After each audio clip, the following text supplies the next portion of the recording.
Hey guys, tonight we're drifting back into the thick, coal-stained fog of Victorian England, an age of invention, progress, and unrelenting soot.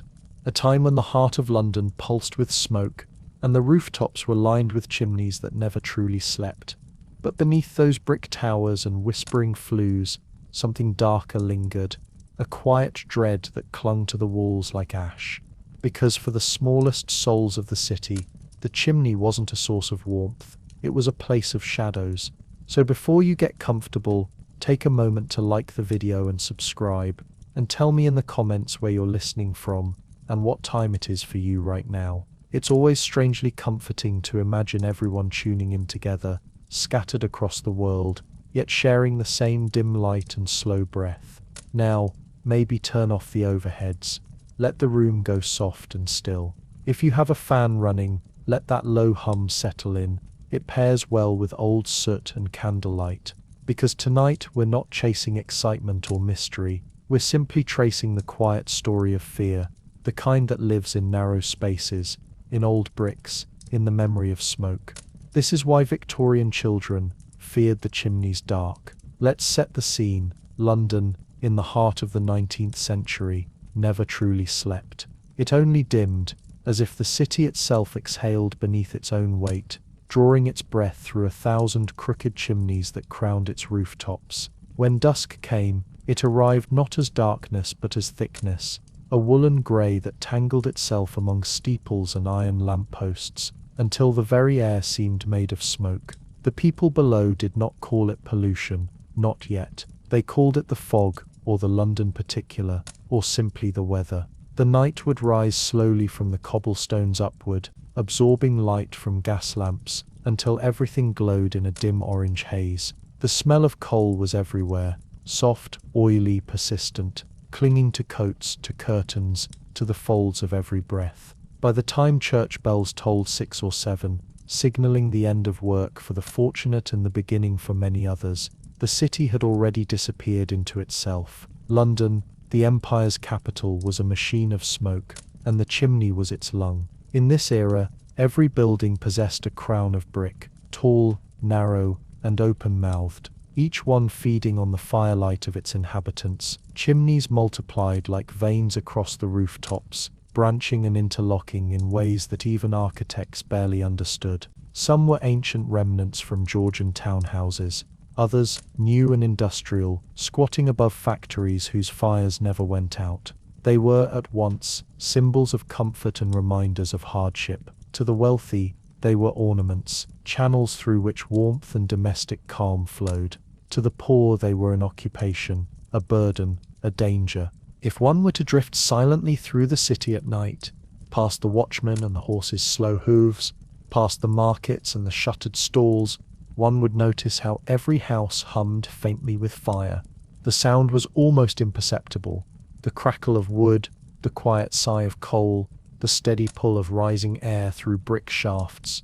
Yet behind that warmth, the chimneys themselves stood like sentinels, breathing smoke into the night and swallowing the small, trembling forms of those sent to clean them. The soot that filled those chimneys was not mere dust. It was history, layer upon layer of unburned memory, black and fine and alive with the residue of time. Every winter, more of it settled, pressing into corners and seams, coating everything in a slow, greasy film. Over the years that soot began to shape the architecture of fear itself. It crept beneath fingernails, darkened window frames, and hung in the air until even the stars above London dimmed. From the banks of the Thames to the far reaches of the East End, chimneys marked the city like monuments of fire and shadow. In the poorer districts, Whitechapel, Clerkenwell, Southwark, the rooftops leaned against one another like exhausted shoulders. Chimneys rose from them in strange angles, cracked and patched, sometimes too narrow for a grown man to fit through. Children, though, small, nimble, half-starved children could, and that fact, grim and inevitable, gave rise to one of the strangest and most haunting trades of the age. But that comes later. For now, London sleeps beneath its canopy of soot. The streets below are narrow, echoing with the slow drip of condensation from eaves and gutters. Gaslights hiss, their mantles glowing faintly through the fog. Carriages pass like phantoms, wheels muffled on damp stone. Somewhere, down a mews behind a grand townhouse, a thin trail of smoke escapes from a flue, curling upward into the night. Inside, a maid adds another shovel of coal to the hearth, while upstairs, her employer settles into a leather chair beside the fire. The same fire whose warmth rises through the chimney, the same chimney that a boy, perhaps 10 years old, will climb before dawn to scrape clean. This was the paradox of the Victorian home, that comfort required peril. Every glowing hearth meant another layer of soot, and every layer of soot meant another ascent. The dark interior of a chimney was a private space, unseen by the household, yet essential to its function. It was a space of heat, silence and danger, a narrow vertical world that connected the luxury of the parlour to the labour of the street. The smell of the city on a cold night was unmistakable, a mixture of damp stone, horse manure, tobacco and burning coal. It filled the lungs in a way that could never quite be forgotten. Visitors from abroad often described the fog as tangible, something one could fold, as an American writer once noted. But to Londoners, it was simply life. The constant haze blurred distances and softened the city's edges, so that even sound seemed to arrive slower. Bells rang duller, footsteps faded sooner, and conversations disappeared into vapor before they reached the next street. In such a world, the chimney became not just a fixture but a mood. To live in Victorian London was to live beneath its watch. Its dark towers rose above every home, sometimes leaning, sometimes cracked, but always breathing. When the fires burned low, smoke clung to the openings, and the bricks wept tar.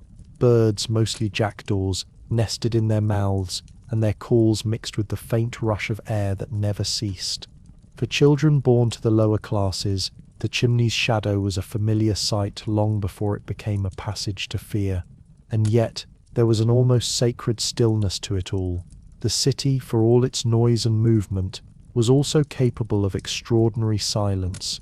In the late hours when the last trains had passed and the pubs had emptied, the only sound that remained was the deep, steady breath of the chimneys themselves, that endless exhalation of heat and smoke. Seen from a distance, the rooftops of London seemed to glow faintly under the moon, as if lit from within by thousands of invisible fires.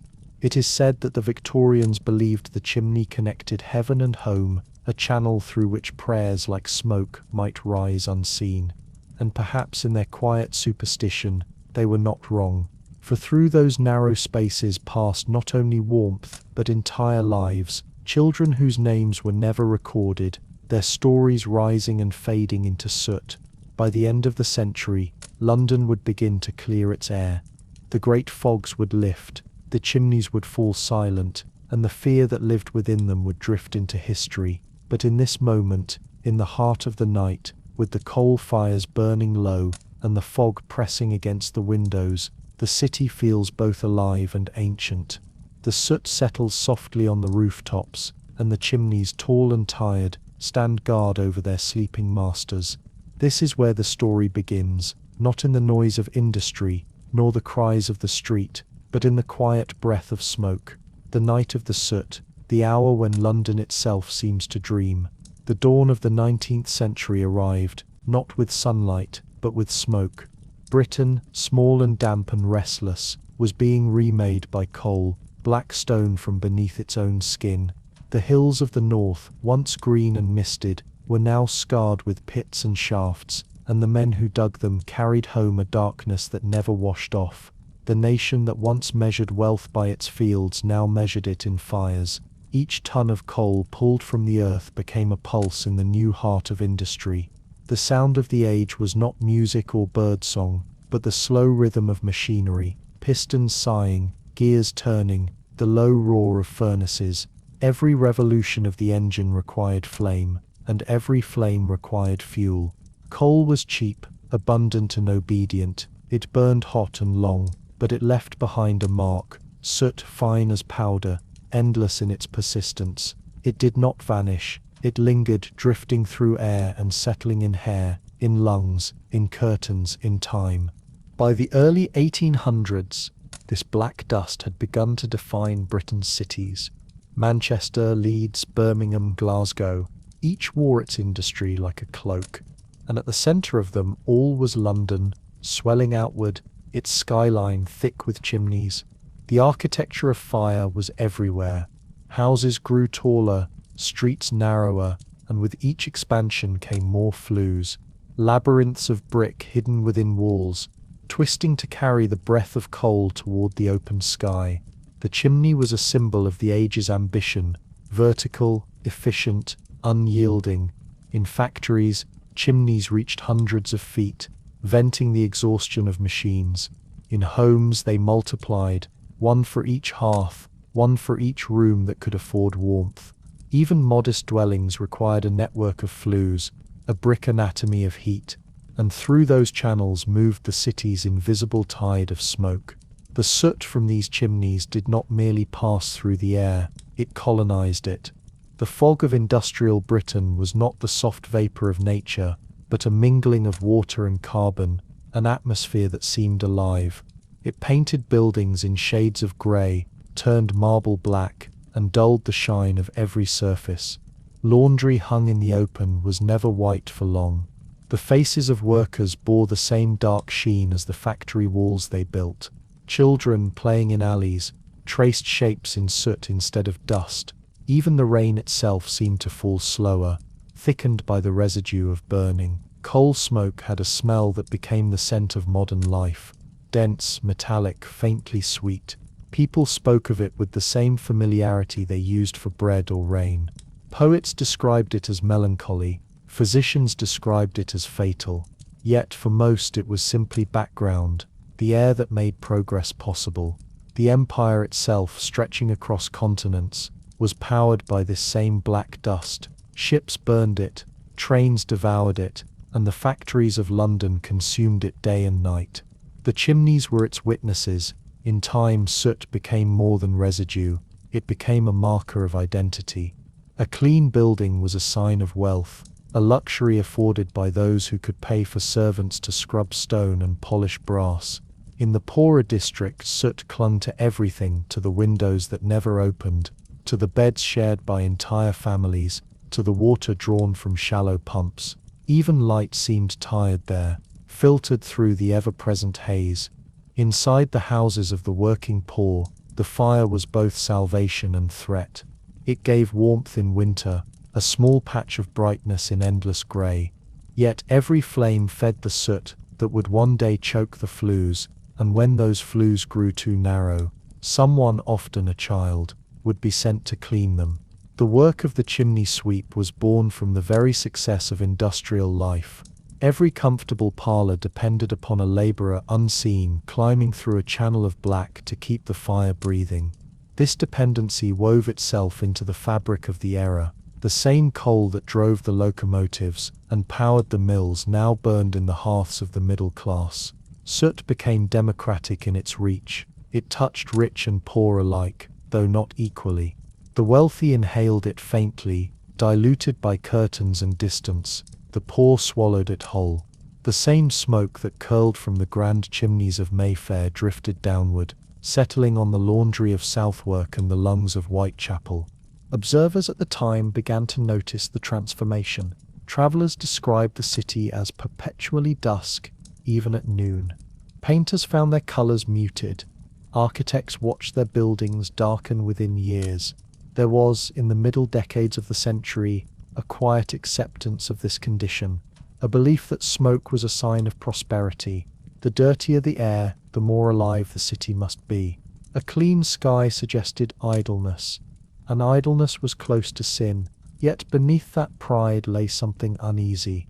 Doctors began to speak of soot warts, small cancers found on the skin of chimney sweeps, the first known occupational disease. The air thickened with fine particles, invisible to the eye, but heavy in the chest. People coughed in rhythm with the city's pulse. The chimneys, proud emblems of progress, were also its slow undoing. Still, London continued to grow. Each year new rows of houses appeared, their roofs bristling with chimneys like clustered reeds. Builders competed to refine their designs, taller stacks for better draught, wider mouths for cleaner fires. Yet no matter the ingenuity, soot remained constant, faithful and unrelenting. It was the city's own shadow, too deeply woven to be removed. By the 1840s, the capital had taken on its unmistakable hue, a deep uniform grey. Statues blackened, iron railings corroded, and even the Thames carried the shimmer of coal dust. The very clouds seemed to imitate the chimneys below, long and dark, trailing across the horizon. On winter evenings, when the wind fell still, the fog would descend, thick, yellow and silent. People called it pea soup. Horses stopped in the streets, unable to see. Lanterns glowed like dull stars, and through it all, the chimneys continued to exhale, patient and endless. For those born into this world, smoke was not an intrusion, it was inheritance. Children learned to read by the dim light of gas lamps, their books smudged by soot. Mothers scrubbed walls that would never truly come clean. Men returned home from factories with hands the color of ash. The black dust was inescapable, intimate, a quiet companion to every breath. If one stood on a high rooftop at dawn, one might see it clearly, the entire city wrapped in its own exhalation. The first rays of sun struck the smoke, turning it into a sea of pale gold. Beneath it, the chimneys stretched endlessly, a forest of brick trunks, each feeding the sky with its offering of soot. It was beautiful in a way that only ruin can be, both alive and decaying, both proud and suffocating. This was the age of smoke, when progress and darkness rose together, hand in hand. The era when the very air was industry, and the people, knowingly or not, became part of its mechanism. Every cough, every breath, every smudge of black upon a window pane whispered the same truth, that the price of warmth was shadow. And within that shadow, small figures began to move, unseen, unnoticed, preparing to climb. By the middle of the 18th century, long before the Victorian era reached its fog-drenched maturity, a peculiar profession had already taken root in the heart of England. The chimney sweep, a figure both familiar and spectral, became a fixture of urban life, seen scuttling through streets before dawn, carrying bundles of brushes and cloth sacks. These men were known less for their faces than for their color.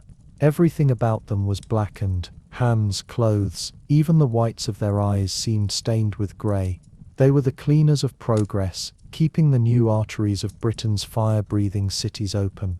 But as chimneys grew narrower and houses more complex, the job grew more dangerous. The Georgian architects of London, concerned with elegance rather than safety, designed their homes with flues that twisted like veins through walls, some no wider than 9 inches across. The traditional brushes could not reach these corners, no mechanical means yet existed, and so, in the most pragmatic and cruel solution imaginable, the sweeps turned to children. The practice began quietly, out of necessity. By the 1750s, master sweeps were buying orphans from parish workhouses, or taking in destitute children from families too poor to feed them. These children were small, some as young as 5, and were trained to climb. Their work was simple in concept, impossible in comfort. They were to crawl up inside the chimney, scraping soot loose with metal scrapers and stiff brushes tied to ropes. Their smallness was their usefulness. Their bodies became the living tools of the trade. It was not long before this grim efficiency became normalized.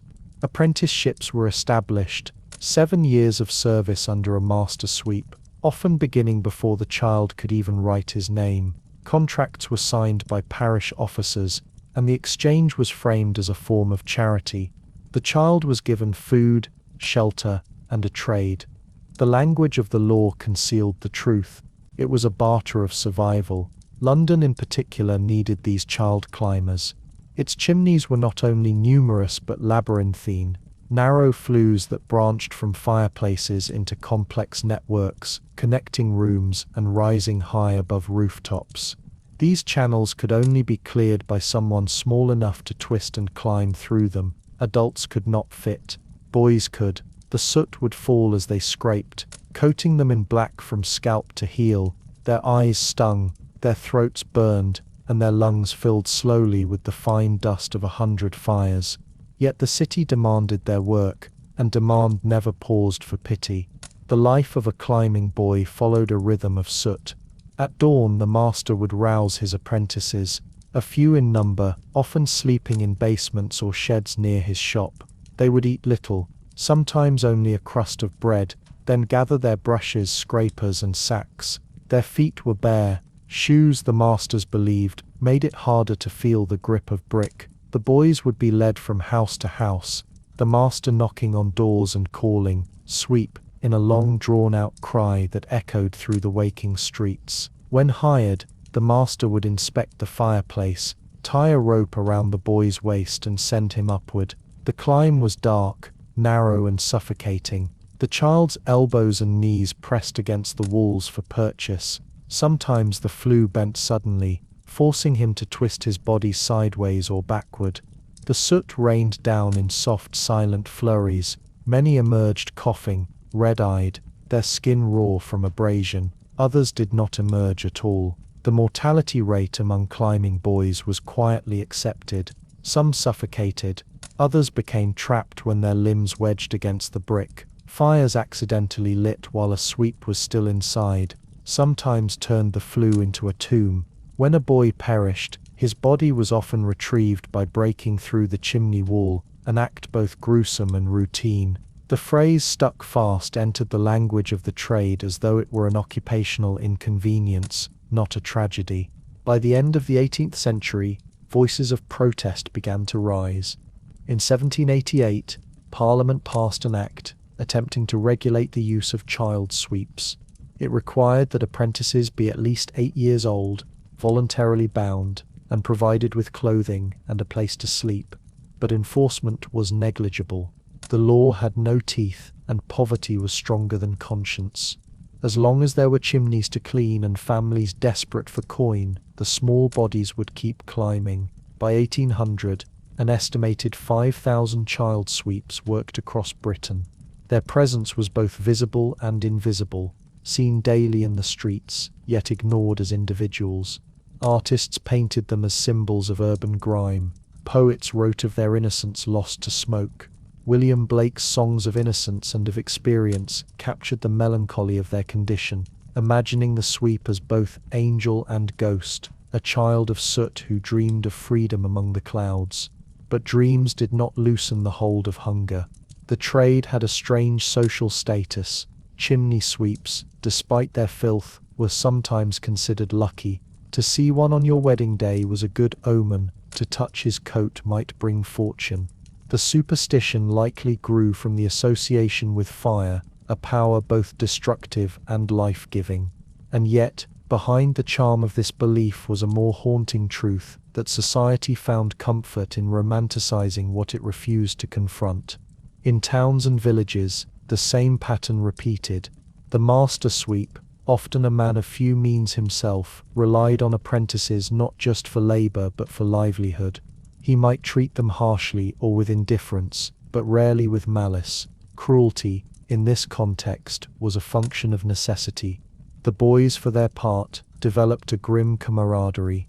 They sang songs in the streets, their voices thin and cracked. Their laughter, when it came, carried the sound of dust. Physicians began to document the toll the work took on their bodies. Knees and elbows became permanently calloused, spines curved from constant contortion. Many suffered from what was called soot-wart, a cancer of the scrotum first identified by surgeon Percival Pott in 1775, one of the earliest links ever drawn between occupation and disease.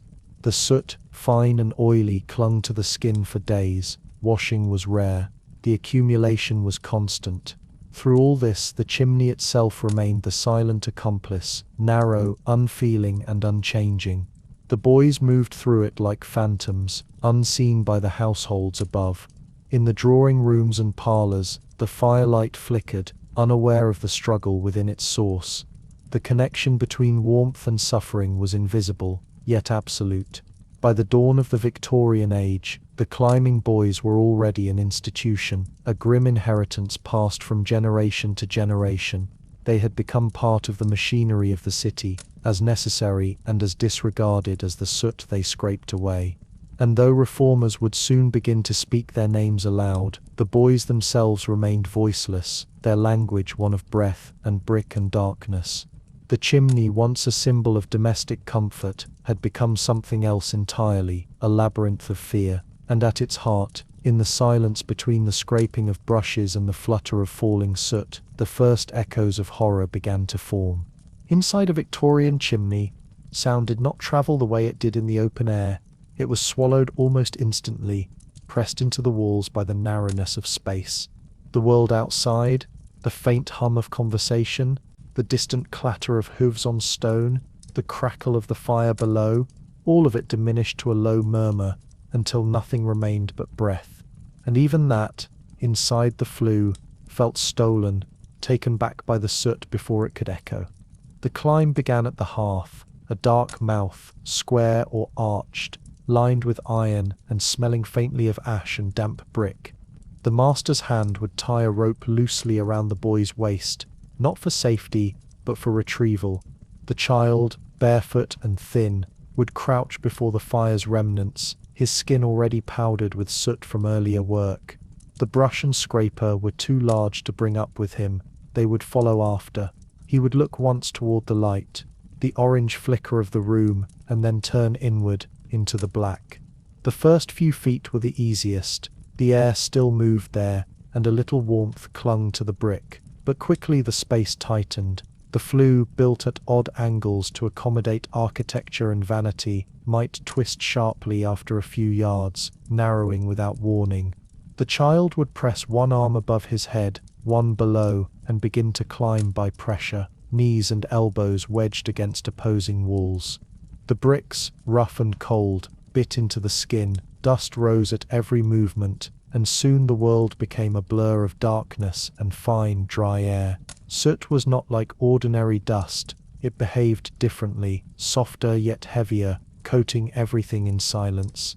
It gathered in folds of clothing, clung to sweat, filled the corners of eyes and lips. When disturbed, it did not simply fall. It floated, twisting lazily in the dim space, turning breath itself into effort. The child could taste it, metallic, bitter, faintly oily, a flavor that would linger long after the work was done.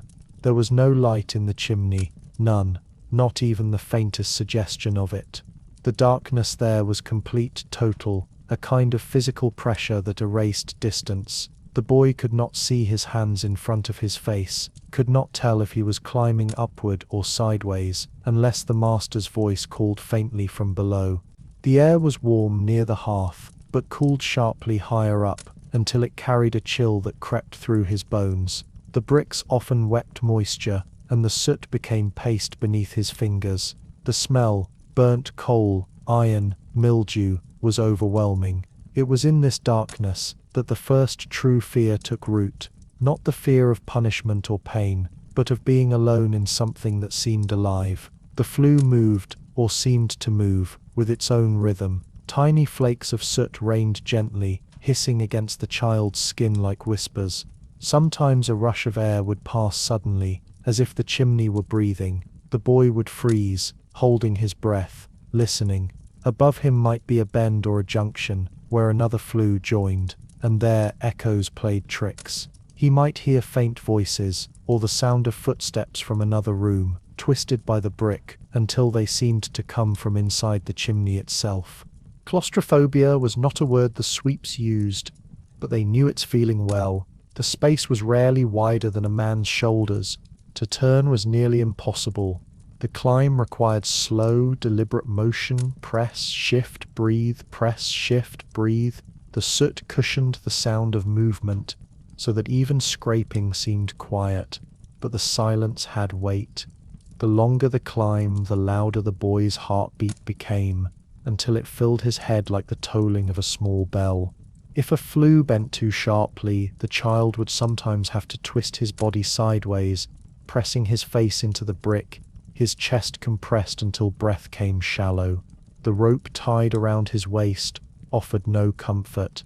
It could not pull him free if he became stuck. It would only mark the point where he had stopped moving. Masters knew this. The phrase "stuck fast" was muttered with resignation, not shock.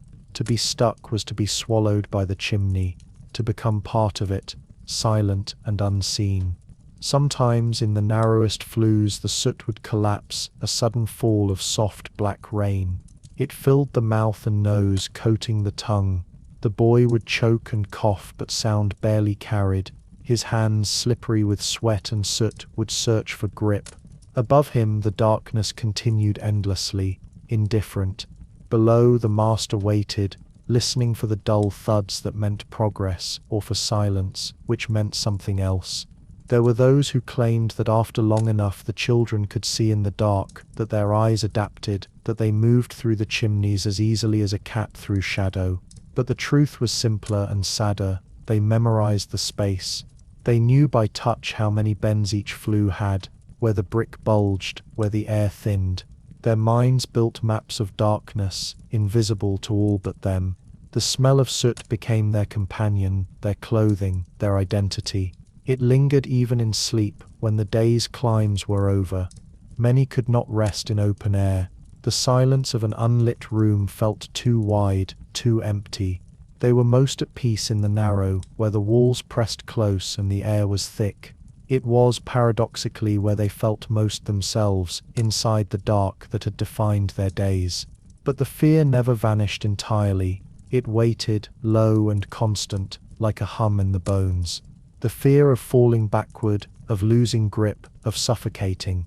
The fear of the chimney itself, a thing built by human hands but inhabited by something older, colder, less forgiving. In some parts of London people whispered of noises in the flues, scratching, faint crying, sighs that came when the fires were low. Servants would hush one another and say it was just the wind, or perhaps a jackdaw nesting above. But the older ones knew better. They had heard stories of children who went up and never came down, whose bones were found years later sealed behind plaster, still curled in the position of ascent. The houses were never quite the same after that. The chimneys smoked badly, as though protesting. For the boys who survived their climbs, the memory of those narrow passageways stayed forever. Even grown, even free, they could recall the exact sensation, the heat of the brick on one side, the cold on the other, the pulse of their heartbeat against stone. They could still feel the itch of soot in their throats, the dryness of their eyes, the peculiar stillness that lived only inside those walls. In the world above, London carried on, its bells tolling, its fog thickening. Fires were stoked in every home, unaware of the quiet struggle taking place within their walls. The city's warmth was fed by small hands, invisible in the dark, and as the chimneys filled again with soot, waiting for the next climb, a new understanding began to take root among the people who watched, that this darkness, this ever-present cloud of smoke, was not only the sign of industry, but of sacrifice. The chimney, once a marvel of domestic architecture, had become a place of ghosts, and the children, its reluctant spirits. In the early decades of the 19th century, the figure of the chimney sweep master was as common in the streets of London as the coal cart or the lamplighter. Clad in darkened rags and crowned with a cap stiff with soot, he was both entrepreneur and overseer, a man who profited from what others could barely endure. His trade was simple, his needs modest, but his eyes were always searching the streets for small bodies, those slight enough to fit where brushes could not go. The profession had grown alongside the city itself. As London's skyline thickened with chimneys, their inner spaces multiplied like veins, narrow and twisting to serve the endless hunger for warmth. The masters had discovered early that tools alone could not do the work.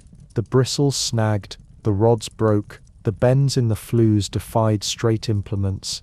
Only the human body, flexible, obedient, expendable, could adapt to their complexity, and so the child became the tool. The tools themselves were almost insultingly simple: a short-handled scraper, fashioned from thin iron or worn steel, a brush, round and bristled with stiff horsehair, rods of wood or cane, to be joined end to end for taller chimneys. And then there were the small comforts, a soot sack to collect what fell, a bucket for water, a coarse cloth for wiping faces before the next house. Nothing more was needed.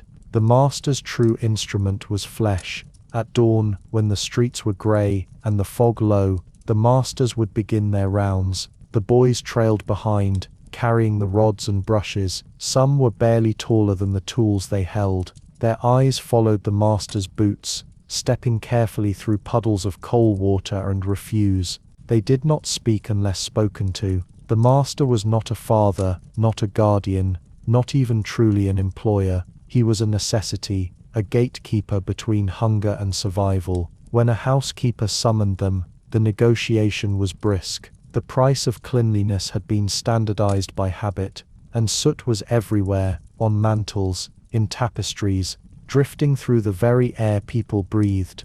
The master would nod, spit into his palm, and take his payment after the work. The boy was then sent up the flue. The transaction required no ceremony. There was a kind of rhythm to the workday. The master crouched near the hearth, shouting instructions into the chimney's mouth. Up, boy! Left bend! Higher! His voice echoed faintly upward, muffled by the soot. When the boy reached the top and dislodged the clog, the soot fell in a soft black cascade, settling over the hearth like dark snow. The master's eyes would narrow, watching for the faintest movement that suggested life. If the boy coughed, he nodded. If not, he listened harder. Some masters kept the rope tied loosely around the waist, a habit more symbolic than safe. Others dispensed with it altogether. The rope could hinder climbing, they said, and the boy should learn to trust his limbs. Those who faltered or hesitated were met with the flat of a broom handle or the crack of a leather strap. The city's streets, after all, were filled with orphans and destitute children. Another could always be found. Few masters thought of themselves as cruel. They were men of their time, hardened by soot and circumstance. The work was simply what it was, necessary, unpleasant, and poorly paid. Compassion, like air inside the flue, was scarce. When questioned, they spoke of duty. Better the lad earns his bread than starves, some would say, brushing ash from their sleeves. The moral calculus of industry was simple. If there was demand, someone must supply. The apprenticeships were often informal, bound by custom rather than law. A parish might release a poor child into a master's care, signing away responsibility for a small fee. The master provided food, lodging, and work, though lodging often meant a corner of a cellar, and food a crust of bread and weak tea. In return, the child worked until his limbs grew too large for the chimneys, at which point he was dismissed, sometimes with a few coins, sometimes with nothing. The tools of the trade, the rods, brushes, scrapers, wore down quickly, blackened to a permanent shine. The masters rarely replaced them unless absolutely necessary. They were extensions of the body, intimate with soot and sweat. In many homes, the sound of a brush scraping inside the wall was as familiar as the creak of the floorboards. The faint metallic rasp was the heartbeat of the house, marking the invisible exchange between cleanliness above and suffering below. There were laws, at least in theory. The 1788 Act for the Regulation of Chimney Sweepers, later amended in 1834, set minimum ages and required certain safeguards. But enforcement was weak, and sympathy weaker still. Masters circumvented the rules with ease, claiming their apprentices were older or that they volunteered willingly. The law existed, but soot covered paper as easily as brick. The moral distance between master and child was a matter of habit. Over time, the boys ceased to be individuals and became extensions of the trade, my lads, the small ones, the climbers. The masters spoke of them as one might speak of livestock, indispensable, troublesome, prone to illness. Their suffering was impersonal, the way rain was impersonal, inconvenient, inevitable. Some masters believed they were benevolent. They claimed to treat their apprentices kindly, to feed them better than most, and perhaps they did, by the standards of the slums. But even in those rare cases, the relationship was unbalanced. The master commanded, the child obeyed. The dark was their shared language. The tools lay silent when the day's work was done, stacked neatly against a wall, their bristles still damp. The boys slept nearby, huddled under thin blankets, their lungs heavy with soot. In the flickering light of a dying candle, the master might polish a rod, check the joints, count the coins earned that day. To him, the tools represented industry and order, his livelihood. To the boys, they were symbols of confinement, each piece a reminder of the black walls waiting at dawn. And yet, in a strange way, these crude instruments bound the two together. The brush, the scraper, the rope, these were the threads that connected poverty to profit, flesh to iron. The master could not work without the child, and the child could not eat without the master. Between them stood the chimney, silent, cold, and indifferent, swallowing both in its purpose. Outside, the city breathed its heavy breath. The night smoke settled low, blurring the lamps until they glowed like dying stars. Within that haze, the masters and their boys became shadows moving through the same grey mist, figures defined not by cruelty or kindness, but by the endless machinery of need. The soot did not distinguish between them, it covered all the same. In the dim light of early morning, before the fog had yet risen from the cobblestones, the chimney boys awoke, not to the song of birds or the warmth of hearths. Those comforts belonged to the people whose houses they climbed, but to the sound of coughing, harsh, dry, persistent. It rolled through the narrow sleeping quarters like distant thunder, each fit answered by another. The air inside those basements or garrets was always heavy, part smoke, part damp, part breath. The scent of soot lingered even in sleep, clinging to their thin bedding and hair like a second skin. They slept where the master allowed, sometimes in cellars beneath his own dwelling, sometimes in outhouses, sometimes in corners of stables among the straw. The walls were stained grey, the floors uneven and cold. There was rarely enough space for them all to lie flat, so they slept curled, knees drawn to chest, much as they climbed. Rats were not uncommon, neither were fleas. Water dripped from beams or through the cracks in the roof, leaving a perpetual damp that settled into the bones. When dawn broke, they rose without complaint. The younger ones, barely 7 or 8 years old, rubbed their eyes with blackened fingers, leaving streaks of soot even on their own faces. They dressed quickly, though dressing meant little more than pulling on the same torn shirt and trousers worn the day before. Their clothing, once some shade of brown or grey, had long turned a uniform black. The fabric was stiff with grease and soot, rarely washed, and smelled faintly of fire.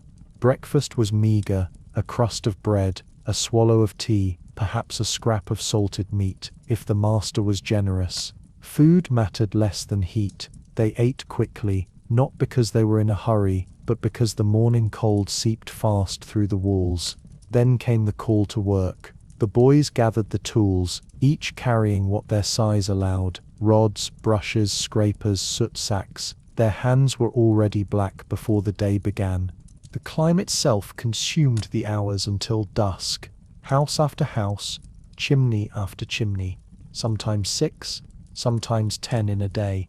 The children's bodies bore the marks of their trade. Knees thickened with callus, elbows rubbed raw, backs bent in a permanent stoop. Their skin was grey where it was not black, their fingernails permanently darkened. Cuts from bricks never healed properly, turning into hard, shiny scars. Burns from hot flues left pale streaks across their arms and necks. Most of them were small for their age, stunted by hunger, overwork, and exposure. A 12-year-old chimney boy might be no larger than a child of 8. The constant inhalation of soot did its slow, invisible work inside their lungs. Breathing became shallow, laboured. They developed what doctors of the time called soot cough, a deep rattling sound that often persisted until death. Their teeth, where not lost to decay, turned dark from the smoke they inhaled and the grit they swallowed. There was a particular affliction, the so-called chimney sweep's carcinoma. later recognized as one of the earliest occupational cancers. It began with small, rough sores on the scrotum, unnoticed at first. Over time they grew, ulcerated, and became fatal. The cause, though unknown then, was the constant contact of soot against sweat-damp skin. The disease claimed many, though few ever reached the age to see its full course. It was, in its own way, the mark of the profession, the body branded by the industry that consumed it. The children learned to live with pain as naturally as with hunger. Their limbs ached constantly, their throats burned, their eyes stung. They coughed black phlegm, spat soot, and carried on. They did not think of rest as an entitlement, only as an intermission between climbs. The youngest was sent first into the narrowest flues, their bones still pliant, their fear still malleable. They moved through darkness by instinct, guided by the faint feel of air or the voice of the master echoing below. At night, when the work was done, they returned to their lodgings. The soot that covered them could not be fully washed away. A quick scrub with cold water and lye soap only irritated the skin further. The grime settled deep into pores, into the lines of palms and the creases of eyelids. Some boys were so blackened that their natural complexion could only be. The contrast between the whites of their eyes and the rest of their faces gave them a spectral look, not quite alive, but not yet ghosts. The city's people saw them daily, but rarely looked twice. They were part of the background of London life, like the smoke or the fog. Their blackened faces appeared briefly at the edges of vision, then disappeared into alleyways. Children of soot. The phrase was not affectionate, it was descriptive. They were creatures born of coal and fire, existing somewhere between the household and the street. They found companionship only among themselves. Between climbs, they sat huddled on curbs or under bridges, sharing crusts and stories. Some spoke of home, though home was a vague word, often meaning only a parish or a memory of a face. Others spoke of fear, the fear of getting stuck, of suffocating, of the sudden collapse of soot that could bury a boy alive. They had seen it happen. The master's voice shouting from below, the silence that followed, the flurry of scraping and digging, and then nothing. The chimney sealed again, the fire later lit as if nothing had changed. Despite the fear, the boys sometimes laughed. Childhood found its way even into the dark. They played with soot as other children might with sand, drawing crude figures on the cobblestones, smearing mustaches on one another. They mimicked the master's gruff tone, or the pompous voices of householders who hired them. In those brief moments, their laughter echoed strangely, light against the heavy air, fragile as candle smoke. But laughter, like everything else in their lives, was fleeting. By the time they reached their teens, most were too large for the flues, their usefulness ended, and with it, their employment. The lucky ones might become journeymen, handling brushes and rods from below. Others drifted into the streets, coughing, limping, marked forever by soot. A few turned to petty theft, their blackened faces an instant disguise in the fog. The rest simply disappeared, into workhouses, hospitals, or graves. Their ghosts, at least in the imagination of London, never truly left. In later years, when laws finally banned the use of child climbers, people still spoke of hearing faint coughing in chimneys, or the sound of small feet scrabbling against brick. Some dismissed it as superstition, others as guilt given voice. But for those who had lived through it, the householders, the servants, even the masters, it was difficult to forget the image of a boy's soot-streaked face emerging from a hearth, eyes blinking against the light. Those faces were everywhere once. And though London cleaned itself with time, scrubbed its buildings, filtered its air, the memory of those children lingered, dark as the soot that once filled every breath. In the labyrinth of Victorian streets, where the fog hung heavy and lamps glowed like faint coins through smoke, the chimneys were more than parts of houses.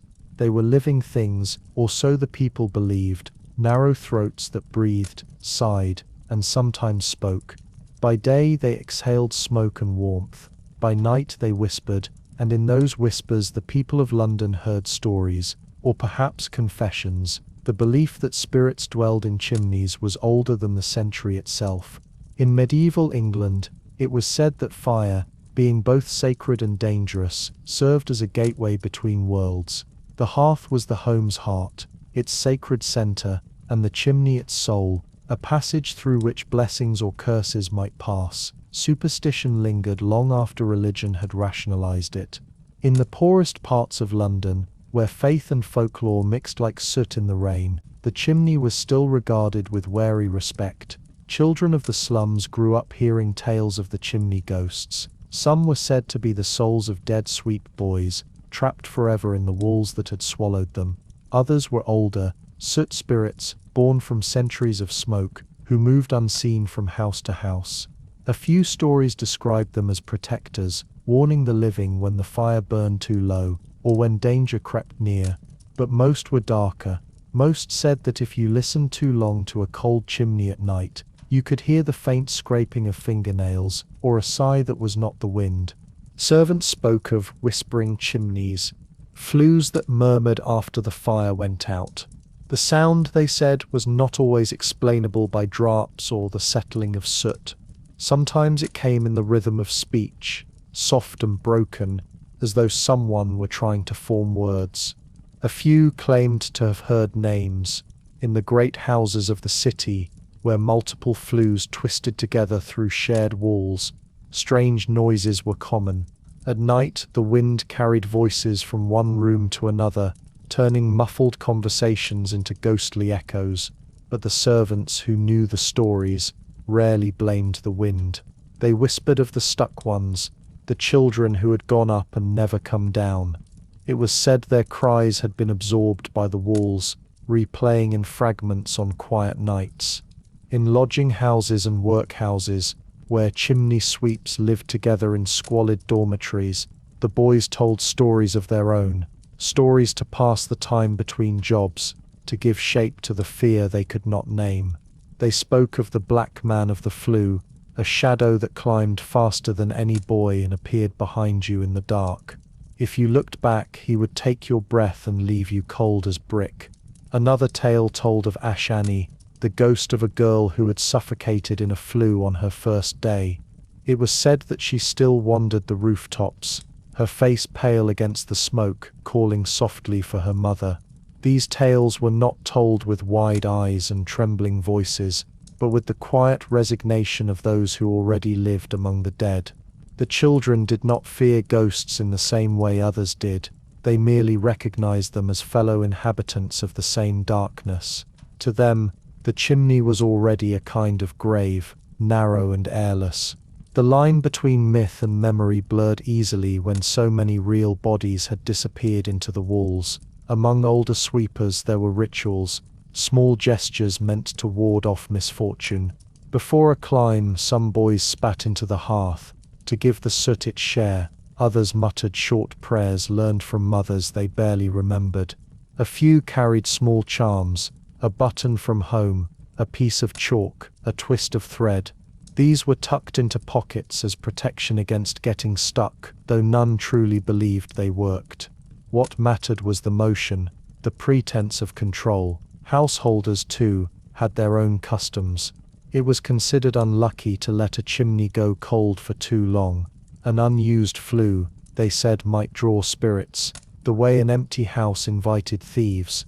When strange smells came from the walls, or when fires burned poorly, people spoke of restless soot.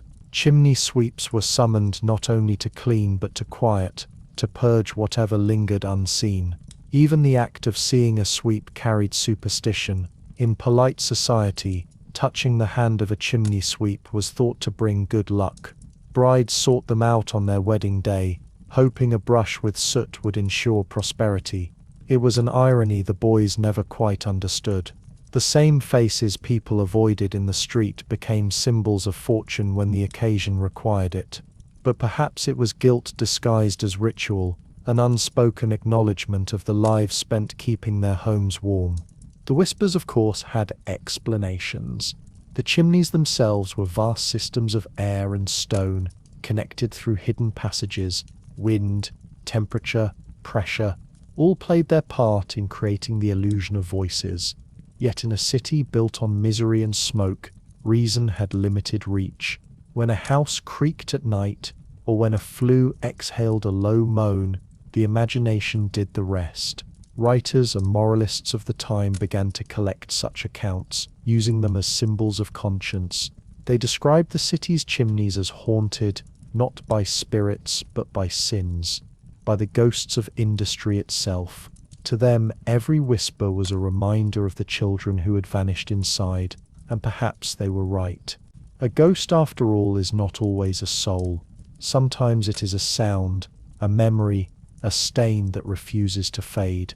In the slums, the stories continued long after the laws changed. Even when mechanical brushes replaced the boys, the fear of chimneys lingered. Mothers warned their children not to stare into hearths after dark, lest the soot reach out and take them. Boys dared one another to whisper names into empty flues and listen for an answer. The houses themselves seemed to breathe slower after sunset, as though remembering London was a city of murmurs, wind through alleys, footsteps on cobblestone, and always the low, almost human sighs of chimneys cooling after long use. The sound was everywhere, especially in winter. Those who lay awake could hear it through the walls, soft and uncertain, like the last breath of something that had worked too long and grown too tired. The whispering chimneys, people said, spoke for those who no longer could, and though few truly believed in ghosts, everyone listened. The morning in London began not with brightness, but with a thinning of darkness. Dawn did not so much arrive as it seeped through layers of fog, rising from the Thames like steam from a sleeping body. The streets were muted, their stones slick, their air heavy with the residue of yesterday's fires. Somewhere, far above the waking sound of horses and the faint hum of market carts, a pale wash of light began to touch the rooftops, striking against countless chimney pots that stood like blackened sentinels in neat, uneven rows. In this grey hour, before the day had fully decided to begin, a boy waited beside a hearth. His master stood behind him, not speaking, only watching the flame's dull flicker as it licked at the soot-stained grate. The boy, small enough to fit where no adult could follow, carried the tools of his narrow trade: a coarse brush, a soot cloth, a scraper dulled from years of scraping brick. He did not speak either. There was nothing to say. His task was as ordinary as breathing, and nearly as dangerous. Outside, the world moved with unhurried purpose. A milk cart rattled across the cobbles. A lamplighter extinguished his last flame. The city exhaled smoke into the sky, thousands of chimneys sighing together, forming a grey canopy over the waking metropolis. But within this single house, time had slowed to a measured stillness, as if the building itself was holding its breath. The master gave a curt nod, and the boy climbed into the hearth. The opening was narrow, lined with soot so thick it felt almost soft. He pressed his palms to the inner bricks, cold, rough, alive with texture, and began to ascend. His small feet braced against opposite walls, his shoulders hunched to fit. The space was utterly dark. The only sound was the faint rasp of cloth against soot, the occasional crumble of ash falling past him to the grate below. This was the soundless ascent, the silent ritual that had repeated across the city for decades. No witness would ever see its full measure. From the street, there was nothing to suggest that a child was inside the walls. From the rooms above, perhaps only a muffled scuffing could be heard, mistaken for the settling of the house. The labor existed between worlds, invisible, necessary, and forgotten the moment it ended.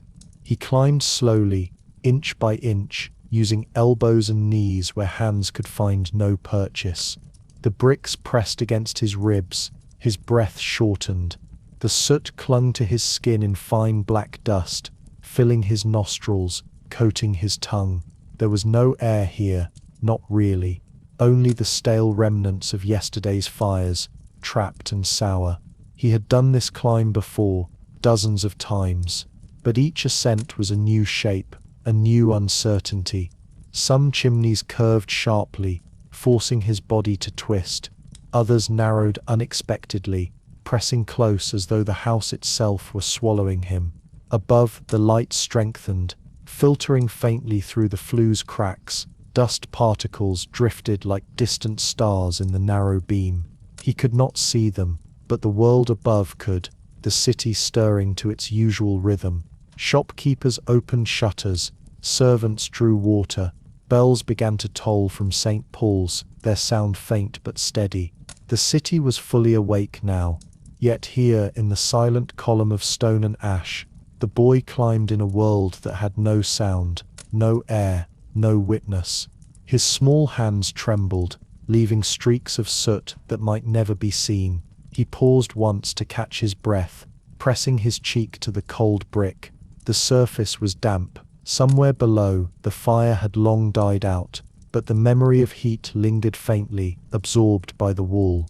He thought, though he did not have the words for it, that this space had its own heartbeat. A slow pulse, deep in the stone, as if the chimney itself were alive. He moved again, brushing at the sides as he went. Each upward motion loosened more soot, a black snowfall drifting below him. The flue grew narrower, his shoulders brushed tighter. He stopped. For a moment he could neither go up nor down. His chest pressed against brick, his knees wedged. He exhaled slowly, trying not to cough. He had been told, warned really, that panic was the true killer.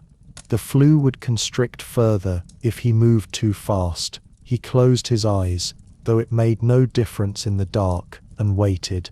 Minutes passed, then carefully, inch by inch, he adjusted, a shoulder here, a knee there, until the pressure eased. The chimney released him like a reluctant hand. Above, a faint circle of light appeared, the opening at the top where the world returned. The sight of it meant everything and nothing at once. He climbed toward it with the last of his strength, scraping at the final length of brick until his fingers touched open air. When he emerged onto the rooftop, the world was pale and endless.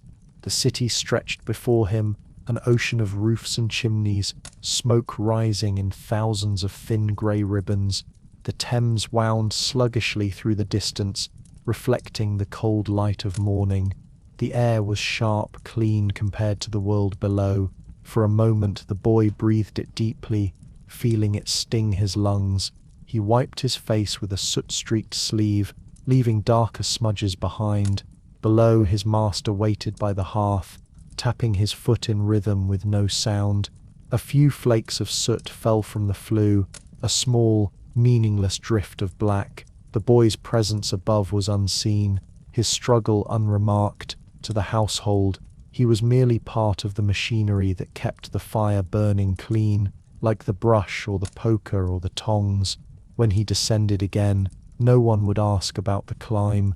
The morning brightened, the smoke thinned. London continued its slow awakening, omnivorous, endless, unaware. The boy disappeared back into the house, and the chimney, newly cleared, exhaled a long sigh of dust. In that moment the world and the walls were indistinguishable, both built on silence, both containing lives that no one heard. And far below, the fire was lit once more. There was a peculiar stillness that came after a chimney fire, that hollow quiet when the crackle subsided, and only the faint hiss of cooling brick remained. The smell lingered, a heavy, acrid mixture of burned soot, charred plaster, and something else, something faintly human, though no one said so aloud. In the houses of Victorian London, this smell was a familiar thing. Chimney fires were as common as fog. They flared without warning, devouring soot that had gathered for months, sometimes years, inside the narrow flues. When they burned, they roared like wind through a tunnel, shaking walls and spitting sparks from the hearth. The city's skyline was a forest of chimneys, and within that forest danger lived invisibly. The soot itself, black, soft, fine as ash, was treacherous. It built itself layer by layer, a slow accumulation of years, a careless sweep, a missed corner, and the deposits thickened until they choked the passage. A single spark, drawn up from a fire below, could ignite it. Once alight, the soot became its own fuel, burning at ferocious heat, turning the chimney into a vertical furnace. Bricks could crack, plaster could crumble, and the boy who happened to be inside could vanish into flame without a sound. Even when the soot did not burn, it could kill by silence. Loose clumps fell unexpectedly, cascading like black snow. A child caught beneath might find himself buried, unable to move or breathe, the air stolen grain by grain. Sometimes the boys called it the black rain, the moment when the flue gave way above you, and the world collapsed downward in soft, smothering darkness. A cough would not save you, the soot only packed tighter. In a city where every breath already tasted of smoke, suffocation was unremarkable. The statistics, when they were recorded at all, were vague. No one counted every child who disappeared during a sweep. Bodies were sometimes found months later, reduced to pale remnants amid the brick dust. A skeletal arm caught between flue stones, a small skull discovered when a wall was torn down for renovation. The newspapers mentioned such things rarely, and when they did, it was with the tone of detached inevitability, another casualty of necessity, an unfortunate accident, they would write, or a sweep overcome by smoke. Sometimes there was no discovery at all. The walls of London were old and deep, layered with centuries of construction. When a boy went missing, the assumption was simple: he had run away or gone elsewhere. But the houses knew better. Some flues were never properly cleared because the brushes caught on something that would not move. The masters said it was just a bend in the brick. The older sweeps knew it was something else.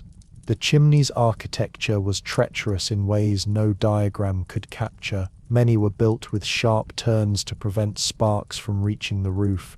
Some narrowed halfway up, forcing the climber to twist his body unnaturally. In older houses, flues branched and rejoined, a hidden labyrinth where direction became uncertain. A single wrong turn could lead a boy into a dead end no one could reach.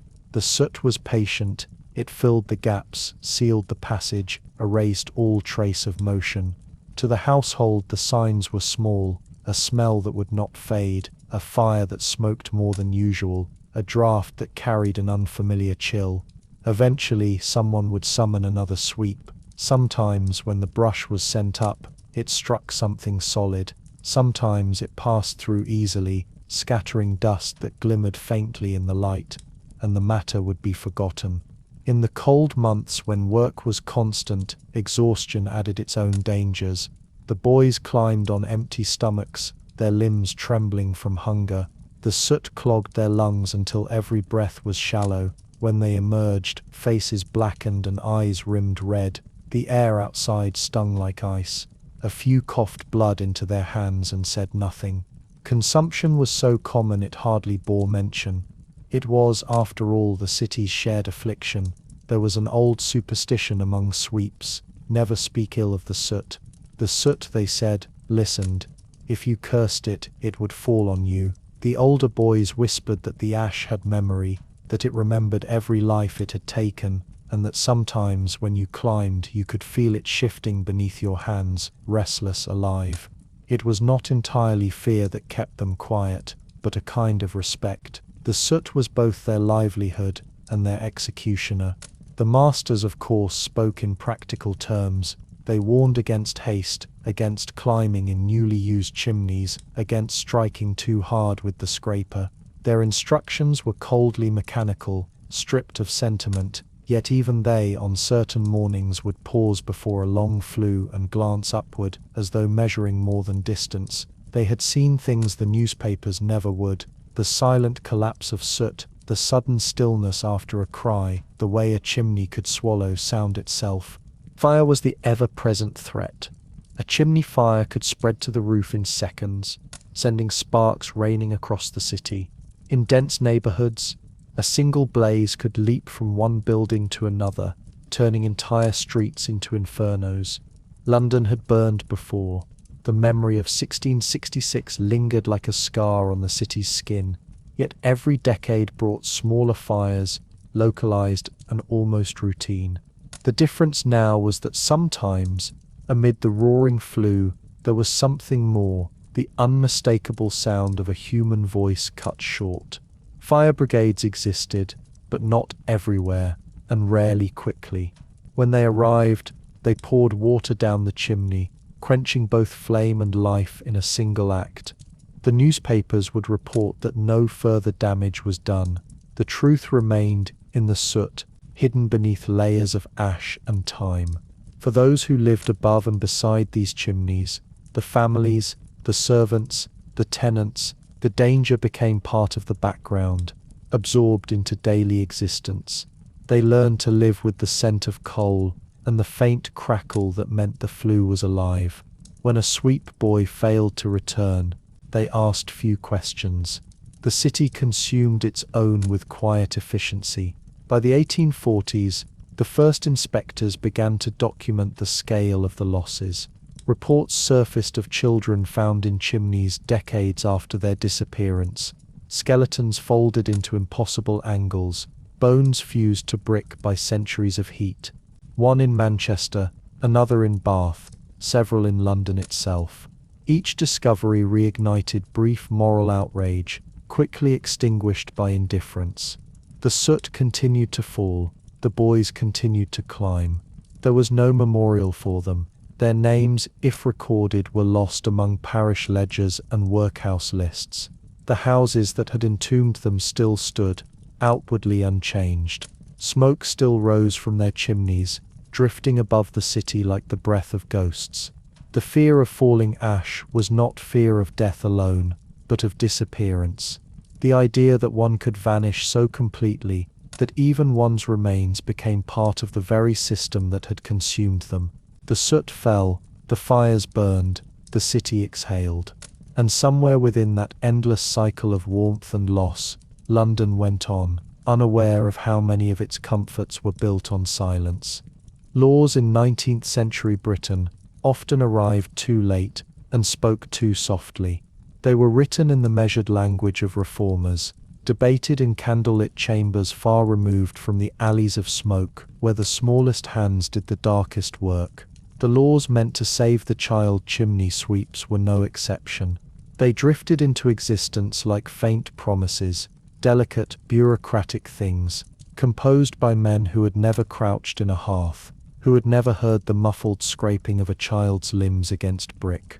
The first of these attempts came in 1788, when the Parliament of Great Britain, stirred by sporadic moral concern, passed what was called the Chimney Sweepers Act. Its intentions were gentle, its phrasing cautious. It required that every master sweep take on apprentices no younger than 8 years of age. It asked that each child be properly clothed, fed, and provided with a place to sleep that was fit and decent. It even suggested, though it did not demand, that they be washed once a week. It was, by the standards of its age, a humanitarian gesture, yet in the soot-thick corridors of London, it was little more than an echo. Enforcement was left to local authorities, who had neither the means nor the inclination to pursue violations.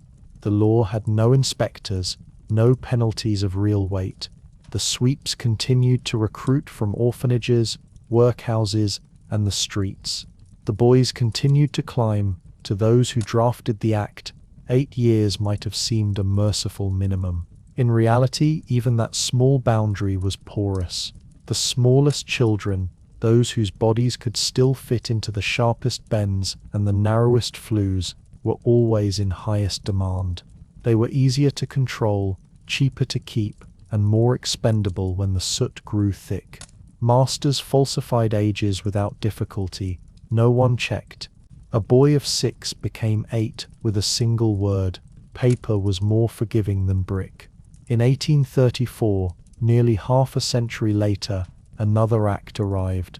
The Chimney Sweepers Act of 1834 was more precise, its clauses tighter, its intentions clearer.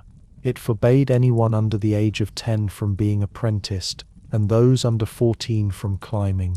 It demanded that masters be licensed. that apprentices be registered with magistrates, and that mistreatment be punishable by fine. It was in theory a significant step forward.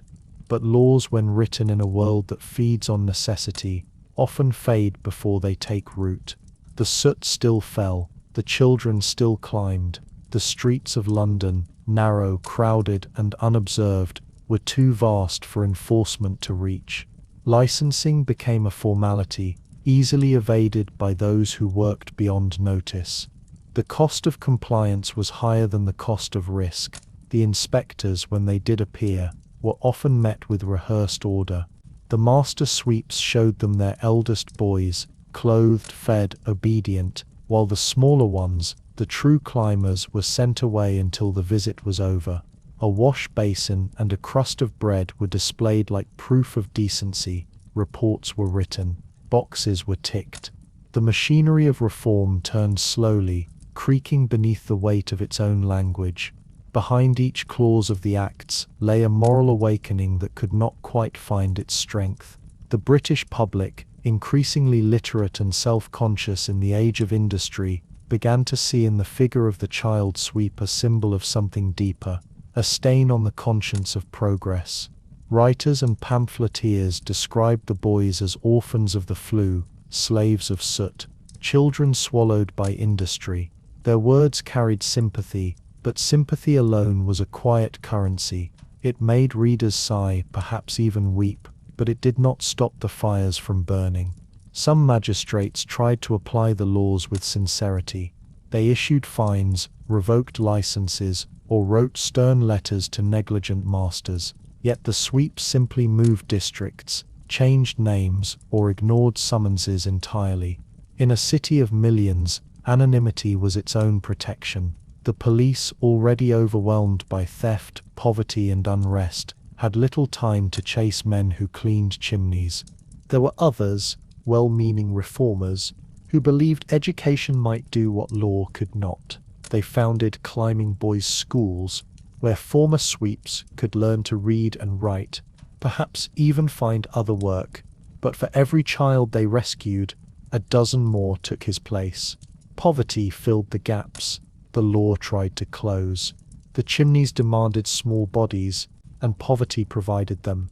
By the 1840s, the futility of legislation had become almost an accepted fact. Newspapers spoke of the continuing abuse with the weary tone of inevitability. A few reformers began to suspect that the laws had never truly been written for the children at all, but for the conscience of those who passed them, a way to claim virtue without disturbing the order of things. In the shadow of Westminster, the soot hung in the air like irony. The great government buildings had their own flues, cleaned by their own sweeps. Some of those boys, barely older than 6, might have passed beneath the same windows where laws were being debated for their protection. The distance between the two worlds was measured not in miles, but in indifference. The 1788 and 1834 Acts were on paper progress. In practice, they were whispers against the roar of industry. They spoke softly of compassion, but the streets spoke louder of need. The masters continued to buy apprentices, the houses continued to burn coal, and the chimneys continued to choke with soot. In those years, London became both the emblem and the victim of its own modernity, a city that had learned to light the world with smoke, but not to see through it. The laws drifted like the fog that rolled from the river each morning, thin, pale, and quickly lost in the black air. The soot settled in the cracks of stone, in the lungs of children, and in the ledgers of Parliament alike. And in the quiet gap between what was written and what was done, the city carried on, its fires burning clean, not because of mercy, but because of the small dark figures who climbed unseen through the walls. By the middle decades of the 19th century, the air of Britain was thick, not only with soot, but with an uneasy awareness, a slow dawning sense that something in the machinery of progress had gone deeply wrong.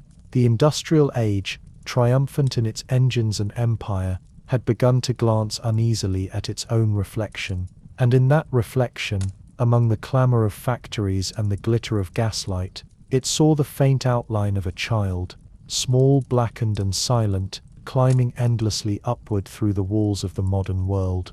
It was this image that began to trouble a certain kind of man and woman, those who believed that improvement could be moral as well as mechanical, that charity might yet temper industry.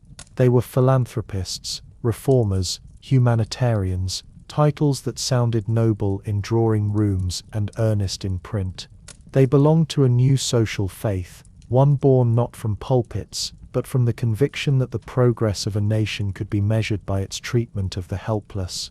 Among them, few shone more persistently than Lord Shaftesbury, born Anthony Ashley Cooper. He was of the upper class, the very order that had long benefited from the labour of the small and the poor. Yet something in him recoiled from that quiet acceptance.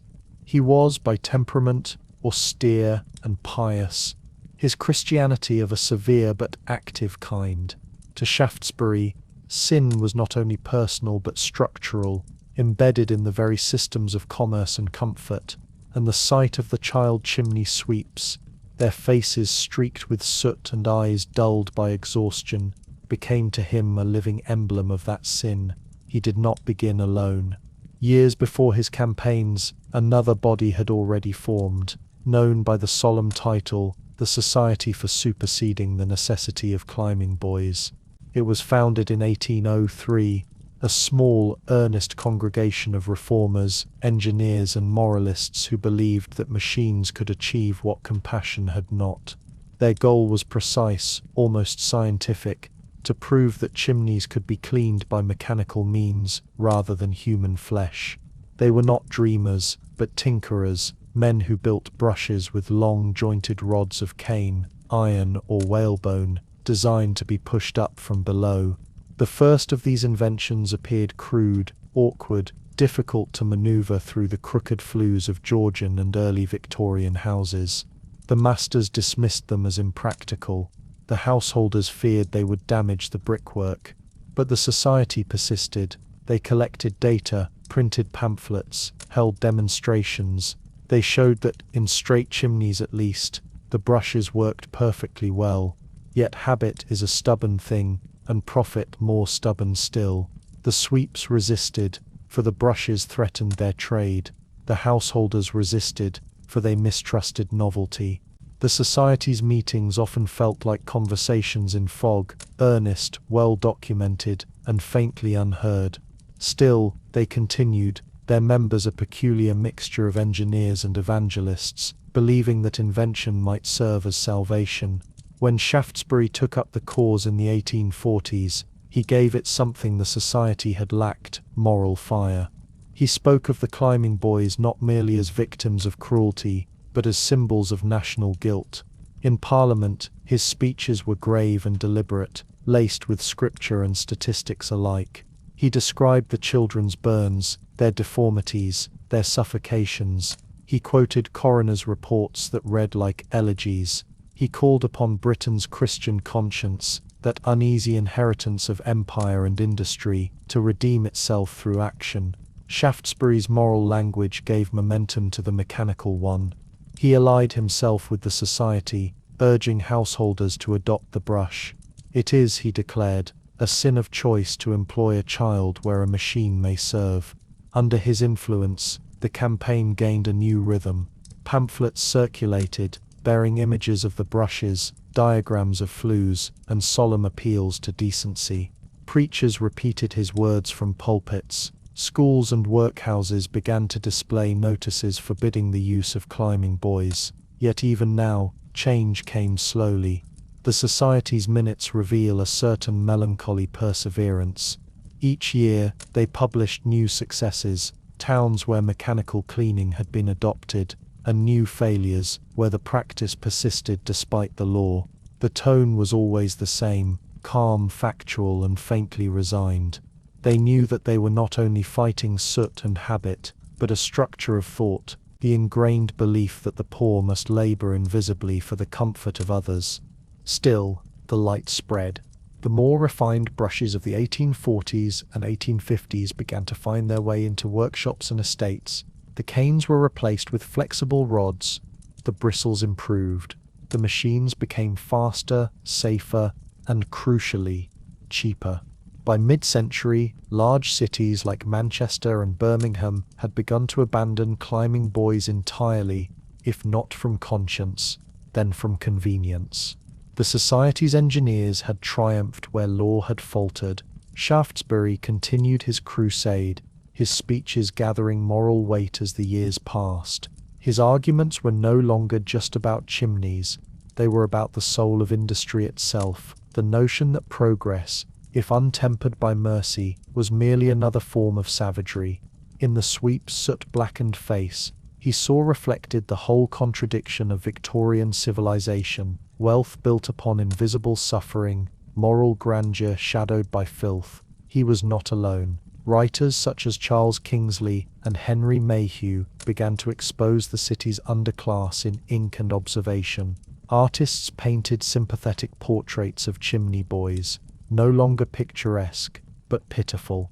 Sermons were preached, petitions signed. Slowly the public mood shifted. It was not yet outrage, but it was no longer indifference.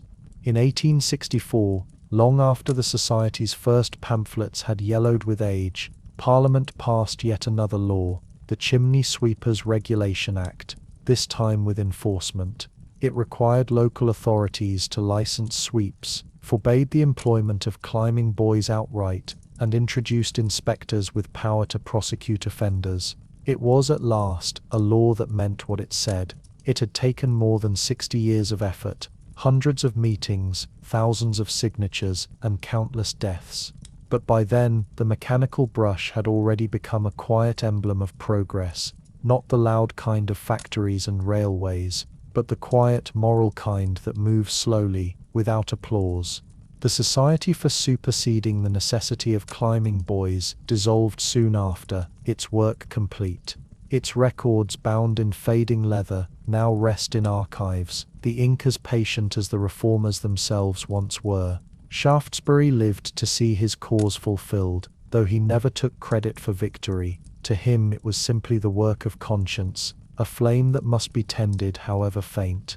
And so, amid the great revolutions of steam and empire, another revolution passed almost unseen, the moment when Britain, having filled its lungs with smoke, began at last to breathe. In the long half-light of the 19th century, when the fog of London was almost a second atmosphere, the new century's promise did not descend in thunder, but crept, quietly, through inventions that seemed almost too simple to matter. The mechanical brush, long-handled, jointed and bristled, was one such invention. It was not spectacular, like the steam engine or the telegraph, not a marvel of copper and piston, but something humble, a tool for a trade few wished to think about. And yet it would come to test not only technology's reach, but the boundaries of habit, hierarchy, and human necessity. The story of the machine's rise begins not in a factory but in a workshop, a small, unremarkable place where practicality met pity. The idea had been circulating since the late 18th century, whispered among engineers, inventors, and a few reform-minded householders who disliked the cruelty implicit in their comfort. Chimneys, after all, were architectural veins, and every household relied upon their cleansing. The notion that this could be achieved without sending a living child into the soot seemed, to some, a moral imperative, to others, an absurd fantasy. The earliest known design is attributed to George Smart of London, who in 1803 submitted a patent for a sweeping machine, a series of extendable rods fitted with a circular brush that could be pushed up the flue from below. Smart's device was elegant in concept but clumsy in practice. The rods were heavy, the joints stiff, and the bristles too coarse for narrow, winding chimneys. When the brush jammed, the sweep would have to disassemble the rods piece by piece, cursing the mechanism that promised efficiency but delivered frustration. Still, Smart's brush was a beginning.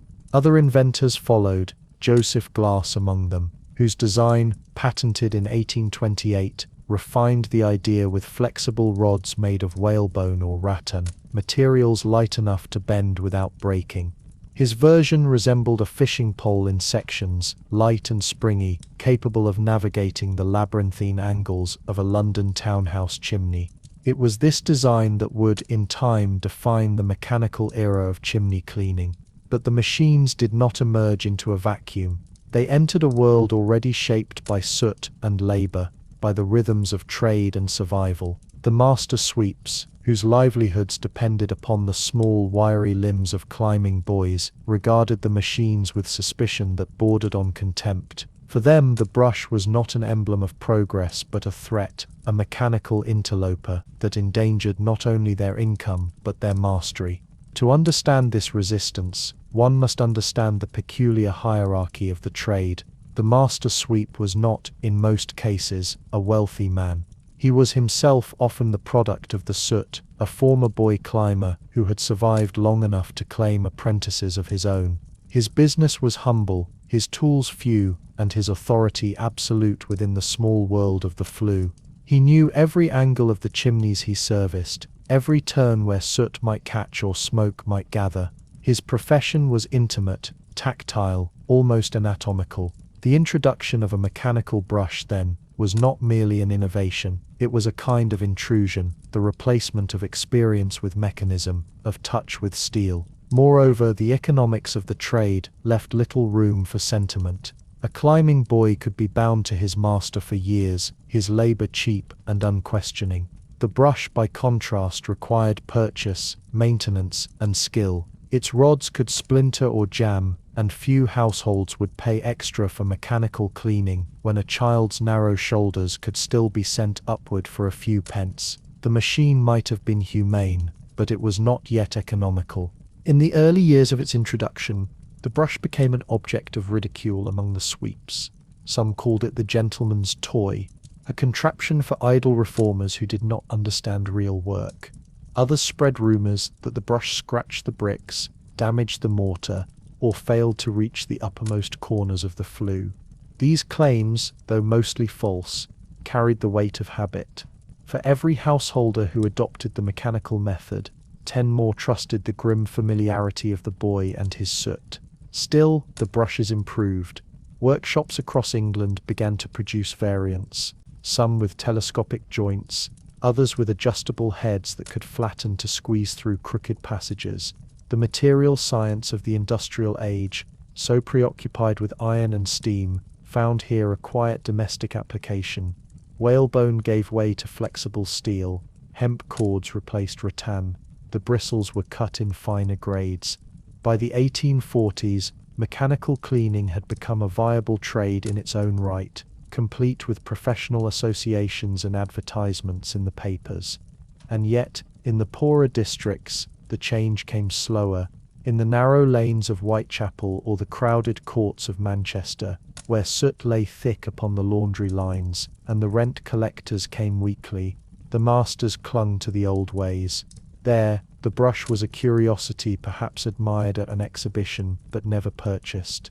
"The boy does it better," they would mutter, their breath clouded with pipe smoke, and cheaper. The Society for Superseding the Necessity of Climbing Boys did its best to counter this narrative. Its pamphlets included engravings of the brush, side by side with the dark, ghostly figure of a child in a chimney. The contrast was meant to stir both pity and practicality, the machine clean and bright, the child blackened and broken. But pity is not a currency that spends easily in the marketplace of survival.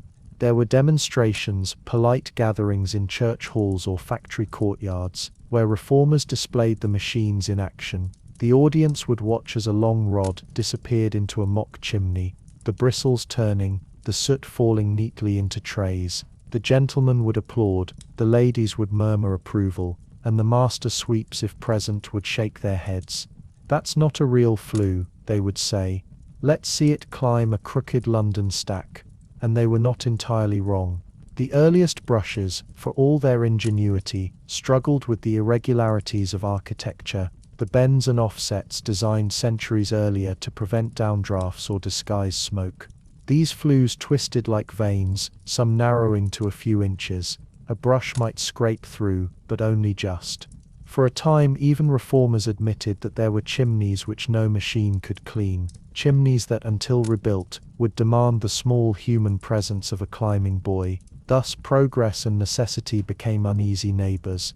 The mechanical brush stood as both promise and provocation, a glimpse of mercy that could not yet be fully realized. The old masters, facing extinction, responded as many have throughout history when threatened by automation. They scorned, they resisted, they endured. Some adapted, purchasing brushes and learning to use them. Others continued with children until the law or public conscience caught up. By mid-century, the sound of metal rods rattling through flues began to replace the muffled coughing of boys. It was a different kind of noise, cleaner, more deliberate, less human. The machine had entered the household not as a marvel, but as a quiet inevitability. The soot fell just the same, the chimneys cleared just the same, but something intangible had shifted. The walls no longer whispered with breath or struggle, only the slow, methodical scrape of bristles remained. In the end, the brush did what all true inventions do. It made its own argument simply by existing.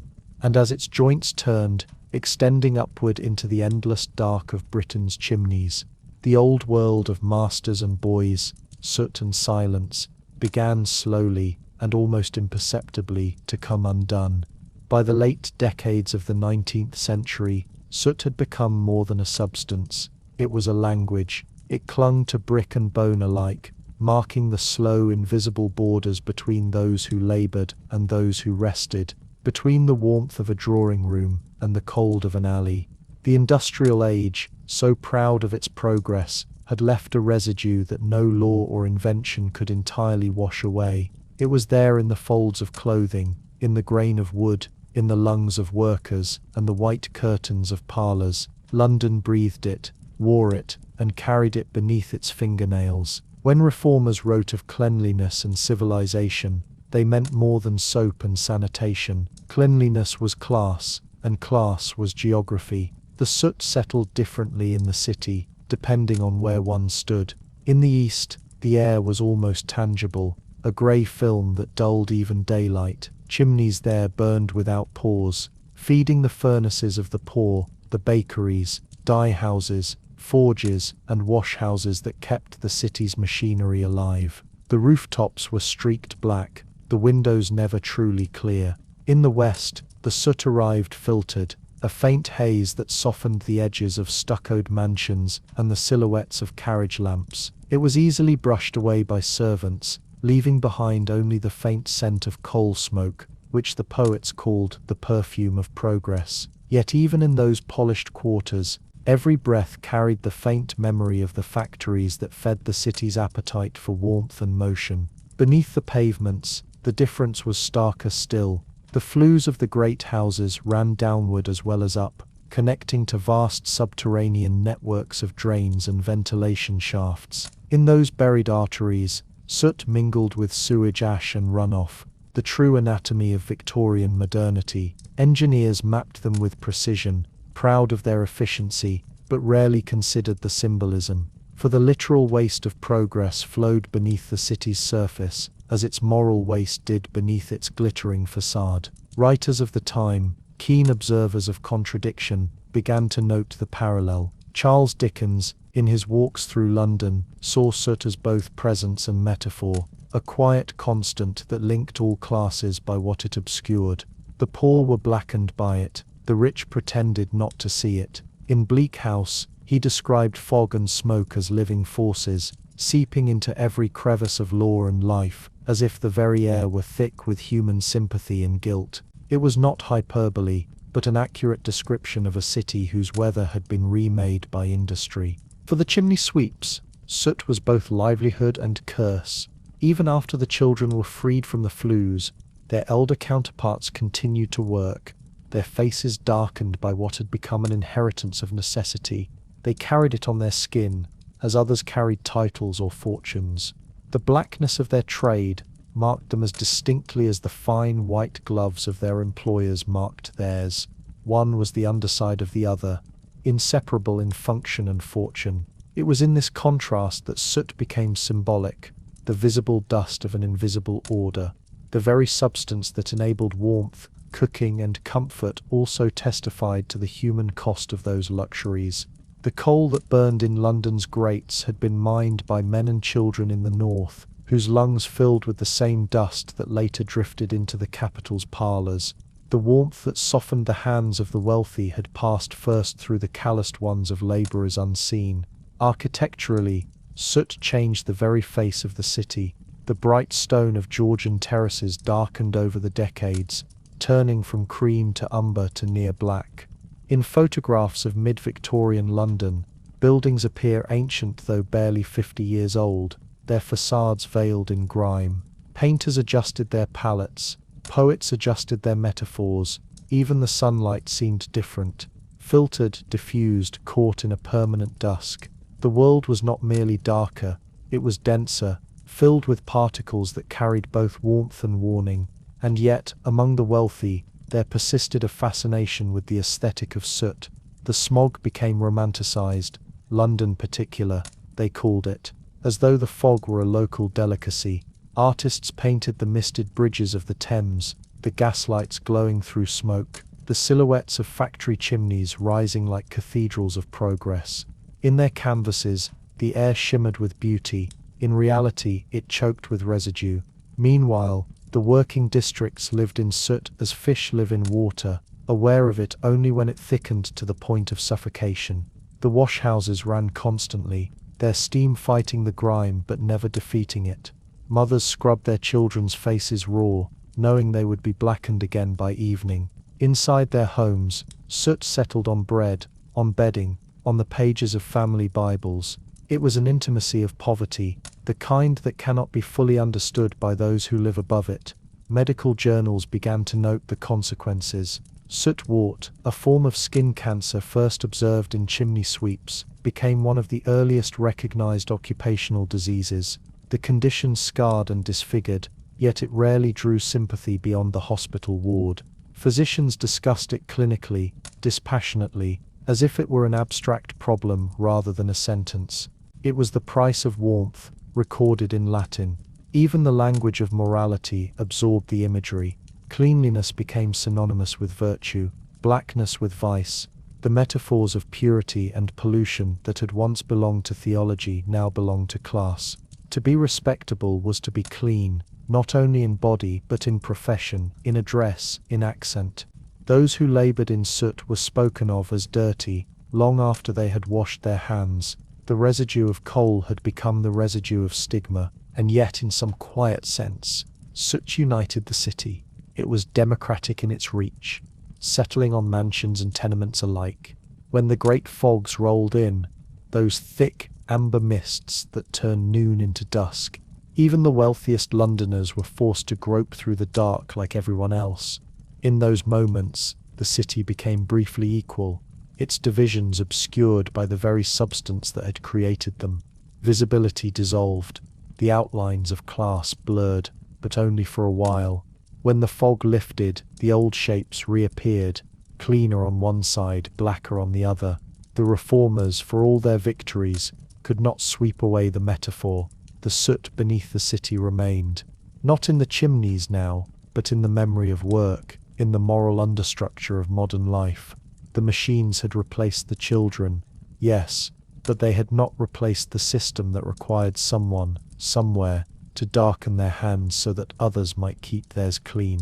And so London endured, its skyline softened by smoke, its conscience by habit. Beneath the carriages and cobblestones, beneath the music of progress and reform, the soot still lay, quiet, patient, unforgotten. It was not just the dust of coal, but the dust of the century itself, settled in layers deep enough that even now, if one were to scrape the walls of an old Victorian cellar, one might still find it there, a faint black trace of an age that mistook smoke for glory. When the laws were finally written, when the pamphlets had been read, and the machines had taken root, London exhaled, or so the newspapers claimed. The age of child climbing was ending, they said. A cruelty was being swept away. But for the boys who had lived that life, those narrow soot-darkened bodies that had once moved unseen through the walls of the city, There was no ceremony, no release. They did not descend into comfort or reform. They simply drifted out of sight, like smoke. By the time the Chimney Sweepers Regulation Act of 1864 was enforced, the generation of climbing boys was already thinning, not by mercy, but by mortality. The trade had consumed them young. Few survived past their 20s, fewer still with bodies unmarked by it. Their spines curved from years of crouching, their limbs twisted where growth had been stunted by confinement. Their lungs were lined with tar, their skin scarred by burns from hot soot or the careless drop of embers. Physicians who examined them, men like Sir Percival Pott, the surgeon who first identified soot-wort a century earlier, described them in tones more clinical than compassionate, as if their suffering were a natural phenomenon, the anatomy of a trade. Those who did survive found themselves orphaned, not only of family, but of profession. The masters, faced with new laws and new machines, dismissed their apprentices one by one. Some took to the streets, joining the mass of unemployed boys who sold matches or polished boots in the shadow of the same chimneys they once climbed. Others entered workhouses, their labor redirected to laundries or mills, still breathing dust, still coughing through the night. A few, perhaps the luckiest or most stubborn, became journeyman sweeps themselves, inheriting the tools of their masters and trying to adapt. They learned the use of the mechanical brush, their fingers awkward around the rods that replaced their own bodies. But the work no longer favored them. The strength of adulthood was required now, not the smallness of childhood. The world had changed just enough to exclude them, and so they vanished. Gradually, without record. Census sheets list them sporadically, their occupations shifting from sweeps boy to laborer, hawker, or simply none. Some emigrated, carried by the restless tide of the British poor, toward colonies that promised work and air untainted by coal. Others lingered in the slums until disease or gin carried them away. A few found shelter in the new institutions for destitute children, the ragged schools, or the foundling hospital, where they were taught letters too late to make use of them. It is hard now to imagine their silence. The city had once known their sounds, the soft thud of their brushes inside walls, the faint scratching as they climbed, the brief, muffled cough from a flue at dawn. When that noise ceased, something imperceptible left the air. The rooftops grew quieter, the chimneys less haunted. The smoke continued to rise, but it carried no breath of childhood with it. For the Victorians, sentimentality soon replaced memory. The chimney boy became a figure of nostalgia, the ragged but cheerful orphan of Christmas cards and music hall songs. His miseries softened into charm. Artists painted him with smudged cheeks and bright eyes. His hardship transmuted into picturesque poverty. It was easier that way. The real boys, the burned, the bent, the broken, were not fit for nostalgia. Some scholars, sifting through parish records and coroner's reports, have tried to trace them. Their names appear briefly, like fingerprints in soot. Thomas Hodge, age 10, suffocated in a flue, 1832. William Trent, age 12, died of burns, 1841. John Shorter, discharged apprentice, admitted to St. Bartholomew's with carcinoma of the scrotum, 1857. And then the Inken's. The system that once bound them to their masters left no record of what became of them once they were released. They were too poor to be noticed, and too ordinary to be mourned. In the poorer districts of London, older sweeps still spoke of them into the 20th century, the little climbers, as they called them, half in affection, half in guilt. They told stories of boys who had vanished mid-climb, their bodies never recovered, believed to have been bricked over during repairs. Superstitions grew around those tales, that strange noises in old flues were the echoes of lost children, that white soot in a fireplace foretold a visit from one of their ghosts. The folklore of fear, once whispered among children, became nostalgia among adults. The truth was simpler, sadder, and less visible. The orphans of the flue did not haunt the city, they merely became part of it. Their dust settled into the same streets they once ran barefoot across. The soot that blackened the buildings was partly theirs, the residue of their breath, their sweat, their labor. The walls of London, in a quiet and literal sense, were built upon their ashes. By the century's end, as gaslight replaced coal fires and new laws kept children in schools rather than chimneys, few remembered the cost of that transformation. A generation had been consumed to build a cleaner age. And in the strange arithmetic of history, progress has always been paid in small, uncounted lives. Yet their legacy persisted, faintly in the language of protection that arose afterward. The movement for child welfare, the Factory Acts, the Education Acts, the campaigns against child labour, all traced some part of their moral lineage back to the chimney boys. They were the unspoken argument beneath every law that followed. The proof that a nation's comfort could not be purchased forever with the pain of its children. Now in museums one can still find the old climbing brushes, long poles of cane or whalebone, their bristles stiff with age. Some displays include a child's smock or cap, blackened but intact, found in an attic or cellar. They are small, smaller than memory expects. To look at them is to understand, with quiet clarity, how narrow a chimney truly was, and how small a body had to be to vanish inside it. And somewhere in the city, beneath centuries of restoration and rain, a trace of soot remains, a chemical shadow in the mortar, a fragment of carbon that once touched skin. The boys are gone, the laws fulfilled, the flues clean, but the dust remembers. It always does.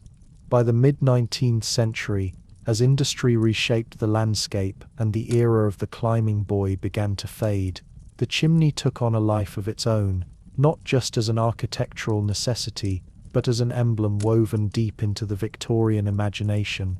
It stood at once as a monument to domestic warmth and as a dark, silent reminder of everything sacrificed to keep that warmth alive. In the flickering lamplight of parlours and the smoke-streaked pages of novels, the chimney became more than brick and soot. It was a threshold. Between home and industry, between innocence and labour, between comfort and cost. Victorian literature found fascination in that symbolism. Charles Dickens, with his instinct for moral contrast, used the image of the chimney sweep to expose the soot beneath society's white lace. His stories carried the grime of the flue into the drawing rooms of readers who might never have looked up at their own ceilings and imagined the small hands blackening them. Other writers, Elizabeth Barrett Browning, William Blake before them, and later even Thomas Hood, cast the chimney as a moral wound, its smoke a visible confession of the nation's guilt. But it wasn't only guilt, there was something else, a peculiar affection. The chimney sweep, by the late Victorian period, began to drift from tragedy into charm. Nursery rhymes softened his suffering into superstition. The sweep, the soot, the luck bringer, they sang. A phrase that once smelled of coal and fear became a token of fortune. In wedding traditions that still linger today, a sweep's touch on the bride's gown was said to bring prosperity. Few remembered why, fewer asked. The horror had blurred into habit, and soot had become a kind of blessing. Art, too, absorbed the contradiction. Painters rendered the London skyline with reverent melancholy, a forest of chimneys beneath smoky sunsets, the air thick with labour's ghost. The black smear on the horizon became the colour of progress itself. Even children's picture books, with their rounded edges and sentimental charm, included cheerful sweeps with rosy cheeks and brushes slung jauntily over their shoulders. They were no longer the thin, hollow-eyed boys who climbed through choking dark. They had become symbols of resilience, quaint and harmless. That shift said more about the viewers than the image. Victorian England loved to romanticize what it had already destroyed. The chimney became an emblem of nostalgia, the relic of a dirtier, harder, more honest past. As the modern city rose with its gaslights, polished steel and cleaner skies, the old soot-streaked rooftops seemed to belong to another world, one safely dead, and therefore safe to remember fondly. Yet even in art and rhyme, the shadow remained. Superstition clung stubbornly to chimneys. People spoke of hearth spirits and flue ghosts, of luck in the ash and omens in the smoke.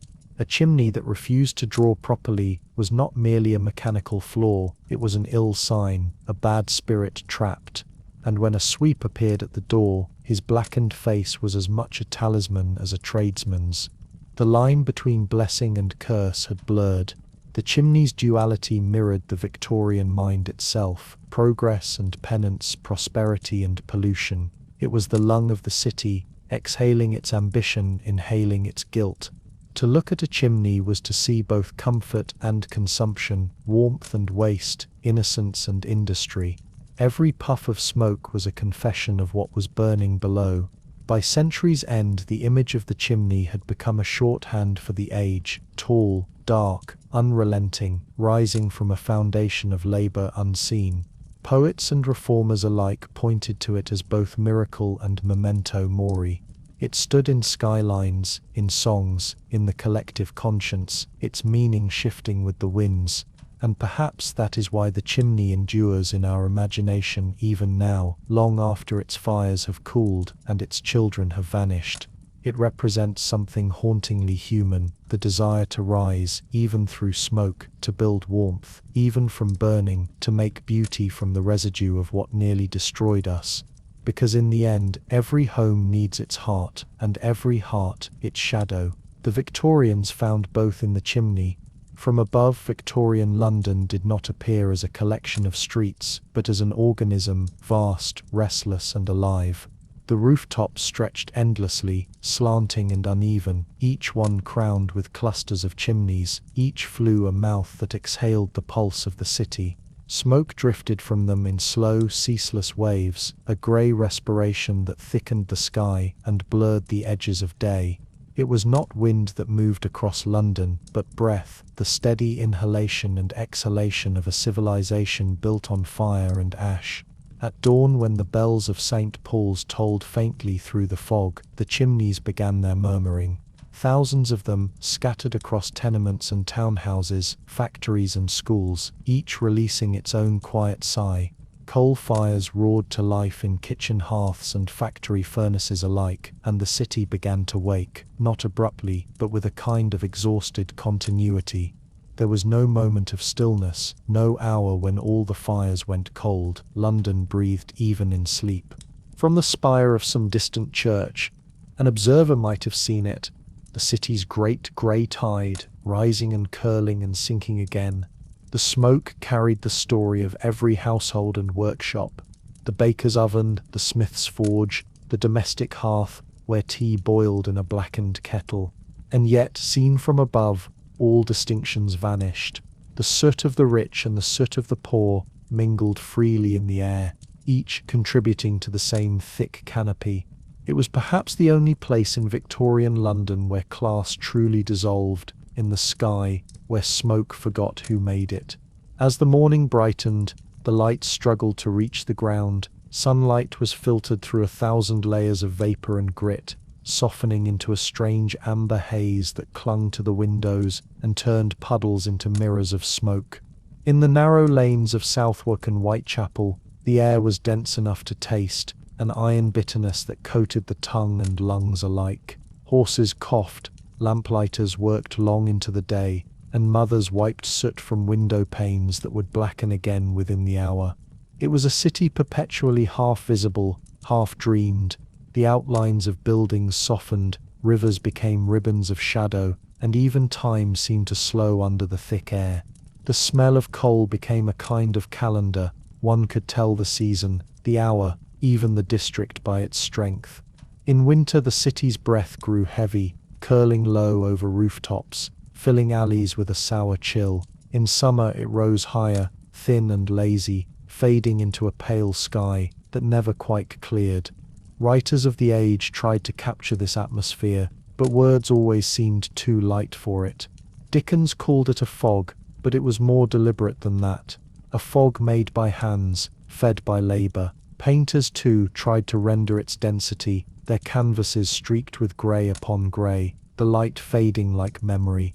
London was no longer simply a place, it was a presence, a mechanical soul stitched together from heat and stone and human breath. Every chimney contributed to that vast respiration. In Lambeth, the factory stacks towered like black spires, their plumes merging into one immense cloud that drifted toward the Thames. The river itself carried soot, a slow silvery current thick with industrial residue, the runoff of thousands of small fires. Along its banks, barges moved like patient insects beneath the smoke. On the bridges above, travelers could taste the damp bitterness of the air as they crossed from one district to another. And yet, beneath the grime, there was an order, a strange kind of harmony. The city had found rhythm in its pollution, a steady pulse in the alternating breaths of its chimneys. The fires that burned in kitchen grates were timed with those in factory furnaces, the exhalations of homes syncing with those of industry.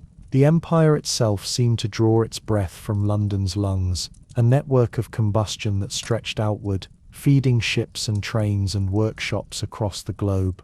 The city's smoke was its signature, a mark of vitality as well as decay. By evening the haze deepened again. Gas lamps flared through the gloom like small suns struggling to hold back the dark. The skyline bristled with chimneys, their silhouettes sharp against the dim orange glow. The sound of the city grew muffled, wrapped in its own vapor. Somewhere far below, children returned from work. Mothers stirred the evening pot. Men trudged home from the yards, all beneath the same drifting ceiling of ash. To live in London was to breathe its story. The air was not merely inhaled, it was inherited. Every breath carried traces of 1,000 others. The miner from the north, the shipwright from the docks, the child from the flue. The soot that settled on windowsills was the same soot that settled in lungs, that lined the clouds, that fell upon the river. The city was both alive and dying, sustained by the very breath that blackened it. And so, from the height of its empire, London looked like something half-human, an immense body of brick and steam. Its chimneys for lungs, its streets for veins. Each day it breathed in coal, and each night it exhaled progress. The wind carried that breath far beyond its borders, across fields and oceans, until it reached the edges of the empire, the colonies, the factories abroad, the distant ports that recognized the scent of London in their skies. The urban breath was not clean nor kind, but it was alive, and as the century rolled onward, it would continue to breathe, slower, heavier, until even the air began to change. By the final decades of the 19th century, London's chimneys were still smoking, but something had changed in the rhythm of their breath. The steady cough of the city no longer carried the faint, distant clatter of brushes and scraping limbs. The echo that once haunted every flue, the soft shuffling of soot, the hesitant tapping of a boy's bare feet, was slowly fading. It did not happen suddenly. Progress, like soot, settled quietly, particle by particle. The machine brush, once mocked, once resisted by masters who swore that iron could never replace instinct, began to spread from house to house, city to city. At first it was only in the wealthier districts. Families who could afford conscience as well as comfort began to favor mechanical cleaning. Philanthropists had made it a matter of moral pride to hire sweeps who used the new devices, not children. Then the laws followed. The Act for the Regulation of Chimney Sweepers in 1864, long delayed and often ignored, finally found enforcement in the 1870s. The fine for employing a climbing boy increased, the moral pressure intensified. Inspectors began to appear in London's courts, reporting those who still sent children up the flues. And though there were still those who clung to the old ways, men who claimed the machines could never clean the narrowest shafts, who hired small silent boys under the cover of dawn, they grew fewer each year. By the 1880s, the climb had almost ceased. The profession that had once consumed so many childhoods was becoming a relic. Streets that had once echoed with the cries of soot-covered apprentices now rang with the metallic click of mechanical rods. The sweeping masters, many of them old and broken by decades of inhaled dust, retired or turned to new trades. Some became brush sellers, some coal merchants, a few simply vanished into the fog that had always been their element. The city began to forget. The rooftops, once alive with the silhouettes of boys against the dawn, grew strangely still. No one thought to look upward any more, because there was no longer movement there, no small figure perched above a chimney pot, no bundle of rags and rope swinging from a slate roof. The skyline itself seemed to rest. Inside the houses, the the difference was hardly noticed. The fires still burned, the rooms still filled with warmth. The smoke rose as it always had, carrying the faint scent of coal and wood into the morning air. Yet the knowledge of what had once fueled that comfort, the small hands, the breathless bodies, the dark ascent through soot and brick, began to drift from memory. It had taken less than a generation to erase what a century of suffering had built. The newspapers of the time treated it as a triumph of civilization. The climbing boy, one editorial declared in 1887, has been finally extinguished by the march of invention and moral enlightenment. The tone was almost cheerful, as though the story had found a neat and satisfactory conclusion. Few mentioned what had become of those who had done the work: the orphans, the abandoned apprentices, the children grown old before 20. Their names had rarely been written down. Their graves, if they had them, were unmarked. The reformers, too, turned their attention elsewhere. Having conquered the chimneys, they moved on to the factories, the mines, the mills, all the other dark spaces where children still labored unseen. The chimney, once a symbol of moral outrage, became a symbol of success. The mechanical brush was paraded in exhibitions, praised in pamphlets as proof that compassion could coexist with progress. London congratulated itself for having outgrown one of its cruelties, and yet, in the poorer districts, the memory lingered. In the narrow alleys of Southwark or Spitalfields, old women still told stories of the soot boys who climbed too high and never came down. Children whispered of ghosts that lived in the chimneys, tapping softly at night, searching for a way out. The superstition outlasted the labor. Even when no child had climbed a flue in decades, some households still tossed a pinch of salt into the fire for the sweeps, a gesture of half-remembered pity. The chimneys themselves bore the evidence of the change. Many were widened or rebuilt to suit the machines. The oldest, narrowest flues, those that had once trapped children, were sealed off entirely, their mouths bricked shut. Some houses kept them as curiosities, strange vertical tunnels leading nowhere, relics of an uglier time. Others simply forgot them, letting dust and cobwebs fill the passageways where, once, a living child had struggled for breath. Above, the city's skyline grew modern. Taller buildings rose, their chimneys fewer and broader, shaped for factories rather than hearths. The soot that had once been domestic became industrial. Smoke still darkened the air, but its source had shifted, from the intimacy of the home to the impersonal vastness of the machine. And with that shift, something subtle vanished from London's character, the quiet link between comfort and cruelty, between firelight and fear. By century's end, the sweep had become a figure of nostalgia. Children recited rhymes about the lucky sweep, wedding guests smiled when one appeared at a ceremony, and few remembered that the superstition had been born of tragedy. The blackened figure, once an object of pity or contempt, was transformed into a charm, a harmless ghost of the past, domesticated by forgetfulness. In the early morning fog of 1899, one could still see the faint silhouettes of the city's last sweeps moving between rooftops. Not children now, but aging men dragging brushes behind them, working slowly, methodically. They were the final keepers of a dying trade, laboring in silence as the sun rose over chimneys that no longer needed them. Their brushes clattered against the flue walls, the sound muffled and distant, like an echo from another age. And then, even that sound faded. The rooftops grew still, the chimneys stood mute, breathing only smoke. London, for the first time in 100 years, was quiet above the roofs. Long after the last child had vanished from the rooftops, their presence remained, not in the streets, nor in the ledgers of masters, but in the quieter corners of memory. The chimneys of London, though emptied of living bodies, still seemed to hold their breath.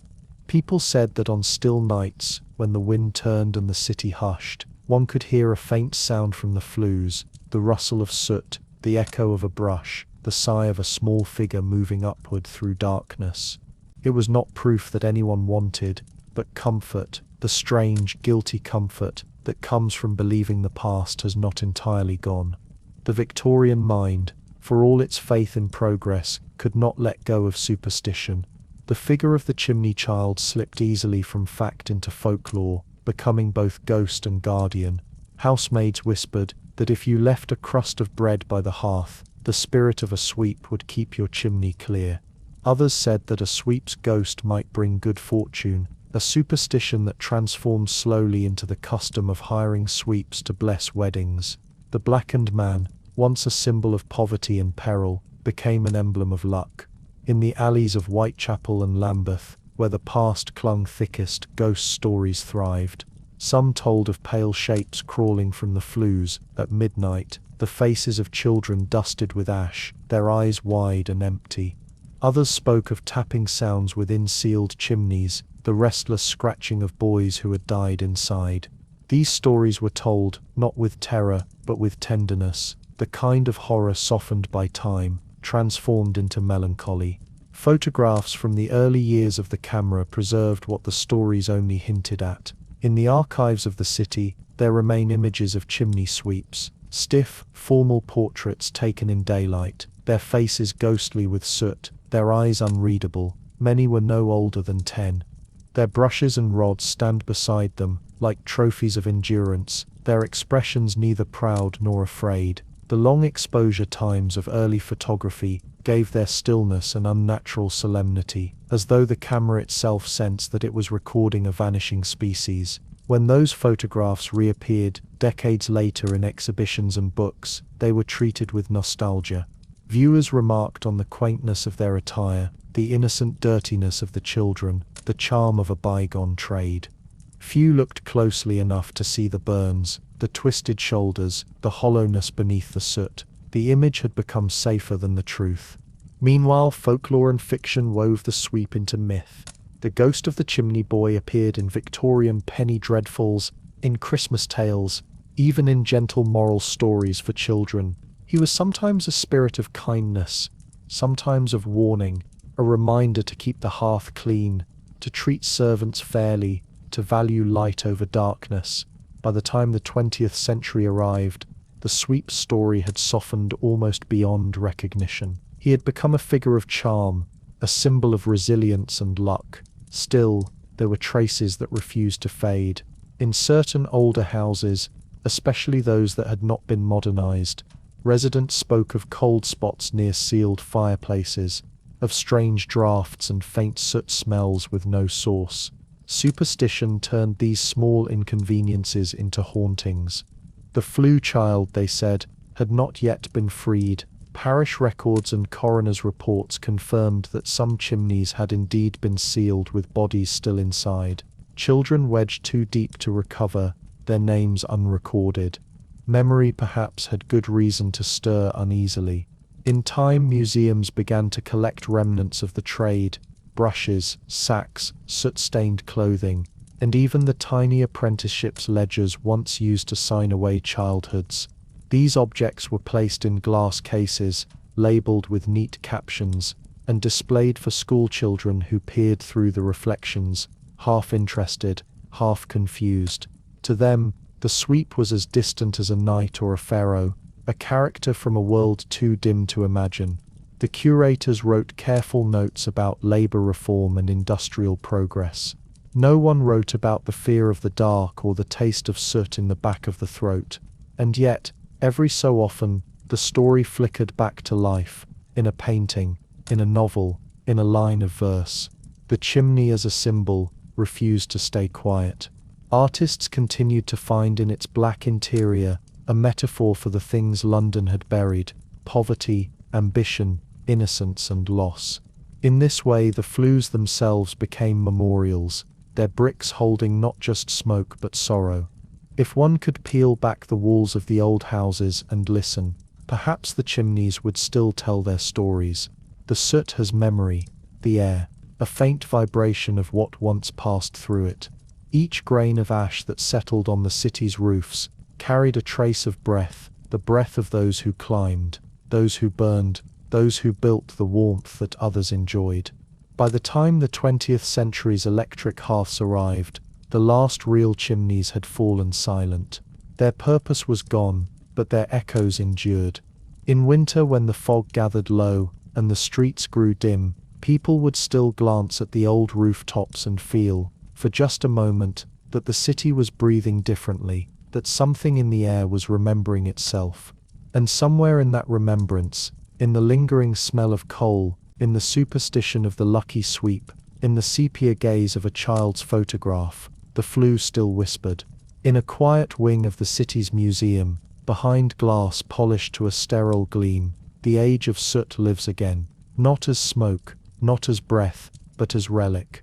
Here, beneath the dim light of conservation bulbs, the lives of chimney sweeps are preserved in fragments. A child's coarse brush with bristles worn to stubs, a soot-blackened sack, a brass badge stamped, apprentice to master sweep, and a photograph of a boy no older than 8, staring straight into the lens, as if uncertain whether he's alive or already part of history. This is the Museum of Ash. Not an official name, but a truer one. It is where the forgotten labour of the poor has been transformed into quiet objects of curiosity. Their pain, once a living cry, now whispers only through labels printed in neutral tones. Chimney brush, circa 1820. Protective cap, child-sized. Ledger of Apprentices, 1793, 1838. No mention of screams, burns, or suffocation. The museum's air is dry, controlled, the perfect opposite of the world it describes. Visitors move slowly here. Some lean in to study the texture of a soot-clogged glove. Others remark on the tiny size of the boys' uniforms, as though their smallness were a quaint surprise. School groups pass through with notebooks, guided by cheerful docents who speak of industrial innovation and urban growth. The children nod politely, unaware that the exhibit is, in a quiet way, a tomb. Museums have always been temples of transformation, places where pain becomes lesson and dirt becomes history. What once blackened lungs and walls now lies purified in climate-controlled cases. The soot that once smothered London's skies has been filtered into metaphor. Yet, as one walks through the room, there is an unease beneath the order, a sense that something has been made too clean. In one corner stands a model of a Georgian house, its cutaway walls revealing a chimney's narrow heart. A small mannequin of a child climbs within, frozen mid-ascent. His limbs are jointed, his face expressionless, his pose impossibly still. A placard nearby explains, chimney sweeps were often young boys, apprenticed to masters who taught them the trade. The job was dangerous, but essential to maintaining the city's heating systems. Essential, the word hangs in the air like smoke that refuses to disperse. For all the museum's restraint, there are moments when truth breaks through the glass. A soot-stained diary on display, its ink smudged and uneven, contains a brief note from an unnamed apprentice. We went in 3 boys today, only 2 came out. No context is given, only the scrawled line, and beside it, the faint impression of a fingerprint pressed into the page. Black, fragile, unmistakably human. Curators, of course, must maintain composure. They speak of preservation and education, of representing marginalized labor. But the truth lingers heavier than the exhibits admit. These tools were not symbols of progress but instruments of survival. Each brush bristle was a child's heartbeat, each sack a lungful of darkness. Still there is a kind of justice in remembrance, however sterile. The museum, in its quiet way, restores dignity to what the city once ignored, where masters profited and Parliament delayed.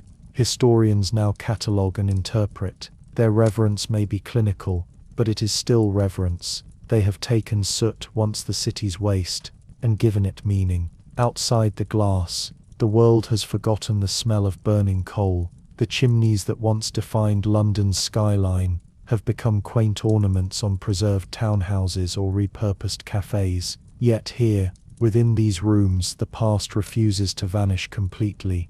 Some evenings, when the museum closes and the lights dim, the exhibits fall into shadow. The brushes, the sacks, the miniature chimney, all fade into silhouette. In that half-darkness, one might imagine the faint shifting of soot inside the glass, as if the objects themselves remember. The museum guards sometimes joke that the chimney boys linger after hours, not as ghosts but as echoes, watching through the reflection of their own display. The story, like the soot, clings to everything it touches. The Museum of Ash is not just a place, it is a mirror. It reflects the city's desire to forgive itself through memory, to turn suffering into culture, and cruelty into lesson. Yet, beneath that polished forgiveness, the air still tastes faintly of smoke. For even behind glass, soot never fully sleeps. There comes a certain quiet that only follows centuries of noise, the hush that drifts across rooftops long after the smoke has gone. The chimneys of Britain, once black and living things, now sleep, their brick mouths, sealed with age, look out over softened skylines where the air moves freely, no longer burdened by coal or sorrow. In towns that once trembled with factory hum and furnace glow, pigeons and starlings have taken residence where soot once clung. Their nests, built of twigs and pale thread, rest upon the rough stone where children once scraped their knees in the dark. Time has turned the flue from furnace to hollow sanctuary, a space not for labor, but for rest. It is easy now to forget that these structures once breathed, that each chimney once pulsed with heat, each plume of smoke a small exhalation of empire. From London to Manchester, from Birmingham to Leeds, the skyline once trembled with the rhythm of work, coal burning in thousands of hearths, each one exhaling the effort of the poor into the indifferent sky. Now the air is clean enough to taste. The same sky that once choked on progress stretches pale and blue above gentrified terraces and restored mills. Where children once climbed for pennies, there are rooftop gardens, painted fences, and the slow, untroubled hum of weekend life. If you look closely, you can still find them, the chimneys, that is. They lean quietly against time, softened by moss and ivy. Some stand crooked, some capped, some swallowed by walls of newer homes. The oldest ones still smell faintly of rain on old soot, a ghost scent that refuses to fade. At dusk the light moves across them like memory itself, slow, forgiving, golden. It finds the edges of brick that once tore skin, the small iron ladders that no longer lead anywhere. The city moves beneath, unaware that these silent towers once carried its breath. It is said that a sleeping chimney has its own kind of spirit. In the way that trees remember the wind, the flue remembers the smoke. There's something about those hollow shafts, an echo, faint and cool, of warmth that never fully left. The walls hold it, the way an old house holds the sound of footsteps long gone. Once, a generation believed these chimneys could never die. They were the arteries of an empire, the symbols of progress and prosperity. But progress has a strange appetite. It consumes its own symbols when it is done with them. Coal gave way to gas, gas to electricity, and the fire that once demanded so much labor now hums silently in the walls. The hearth has become metaphor, the warmth without the flame. In that transition something vanished. Not the smoke, not the soot. Those were easy to clean. What faded was the rhythm, the shared pulse between labor and warmth. The chimney connected worlds, the street to the hearth, the master to the worker, the sky to the fire. Its sleep marks not just the end of an era, but the loss of that strange intimacy between effort and comfort. And yet, the peace that followed is not unwelcome. Where once children coughed and cried in darkness, the air now moves untroubled. Where once the night was a fog of coal, it is now starlit. The silence feels earned. Sometimes on damp evenings the smell of burning wood drifts faintly through a village, and for a moment the past stirs. Somewhere, a cottage still burns its hearth, the old way, the smoke rising slow, curling into the soft grey of twilight. It does not roar as it once did. It drifts like memory, harmless and calm. There are historians who say that every chimney is a kind of monument, not to the builders or the masters, but to those who climbed within. Each brick laid in soot and sweat, each passage carved by desperate hands. The soot that once killed has, over time, become a story, In some old towns, the chimneys have been converted into art, painted, lit from within, turned into beacons instead of exhausts. Others stand untouched, too costly to restore, their cracks filled with weeds and rainwater. Whether adorned or abandoned, they endure. At dawn, when fog drifts through narrow streets, it is still possible to mistake it for smoke. The eye remembers what the air has forgotten. For a moment you can almost hear it, the faint cough of the flue, the low whisper of heat climbing brick. Then it fades, and all that remains is stillness. The sleep of the chimneys is not death, but rest. The kind of rest that comes after centuries of labor, after endless nights of flame and ash. The soot has settled deep within the mortar, unreachable, a memory too fine to be washed away. Somewhere, perhaps, a child's handprint still clings faintly to the inner wall of a long cold chimney, preserved in shadow and dust, a silent monument to endurance. It is not seen, but it remains. The chimneys are dreaming now, of smoke that once rose like prayers, of laughter that echoed faintly through rooftops, of small bodies that once vanished into their throats. And though the city above has moved on, cleaner, brighter, unhearing, the dreams persist in brick and soot. The age of smoke has passed. The age of silence remains. And beneath that silence, if one listens closely enough, the old chimneys breathe, very slowly, very faintly, as though the air itself remembers the weight of history, and exhales it gently into the calm. There is a gentleness to the air now, a softness that London once could not imagine. It moves through the same narrow lanes where soot once fell like rain, through the brick corridors where smoke once curled in restless greys. It touches the windows of tall houses and lingers briefly over the capped chimneys before dissolving into the pale sky. The city, after centuries of breath held tight beneath the weight of its own labour, has finally exhaled. To walk through modern London, or Manchester, or Liverpool, is to walk through a ghost made clean. The outlines are still there, the old factories turned to lofts, the iron rails polished to art, but the air itself has changed. Once it choked, now it floats. Once it hid the sun, now it carries light in slow, forgiving waves. Progress, it seems, has learned the quiet language of mercy, yet beneath that calm, there remains the faint murmur of history, the memory of hands and lungs that built the foundation for this clarity. The children who once vanished into the flues, their small bodies lost to smoke, left behind something more than soot. They left behind the moral awakening of a nation. The laws that rose slowly, painfully, from their suffering would one day protect others. Out of darkness came reform, and from reform came breath. When the last chimney boys disappeared from the rooftops in the late 19th century, Britain barely noticed. There was no ceremony, no public mourning. The work simply ended, and the city went on burning, only now through metal pipes and machines that did not scream. But in the long silence that followed, the world began to notice what it had taken for granted: the right to breathe clean air, to live without the constant shadow of the flue.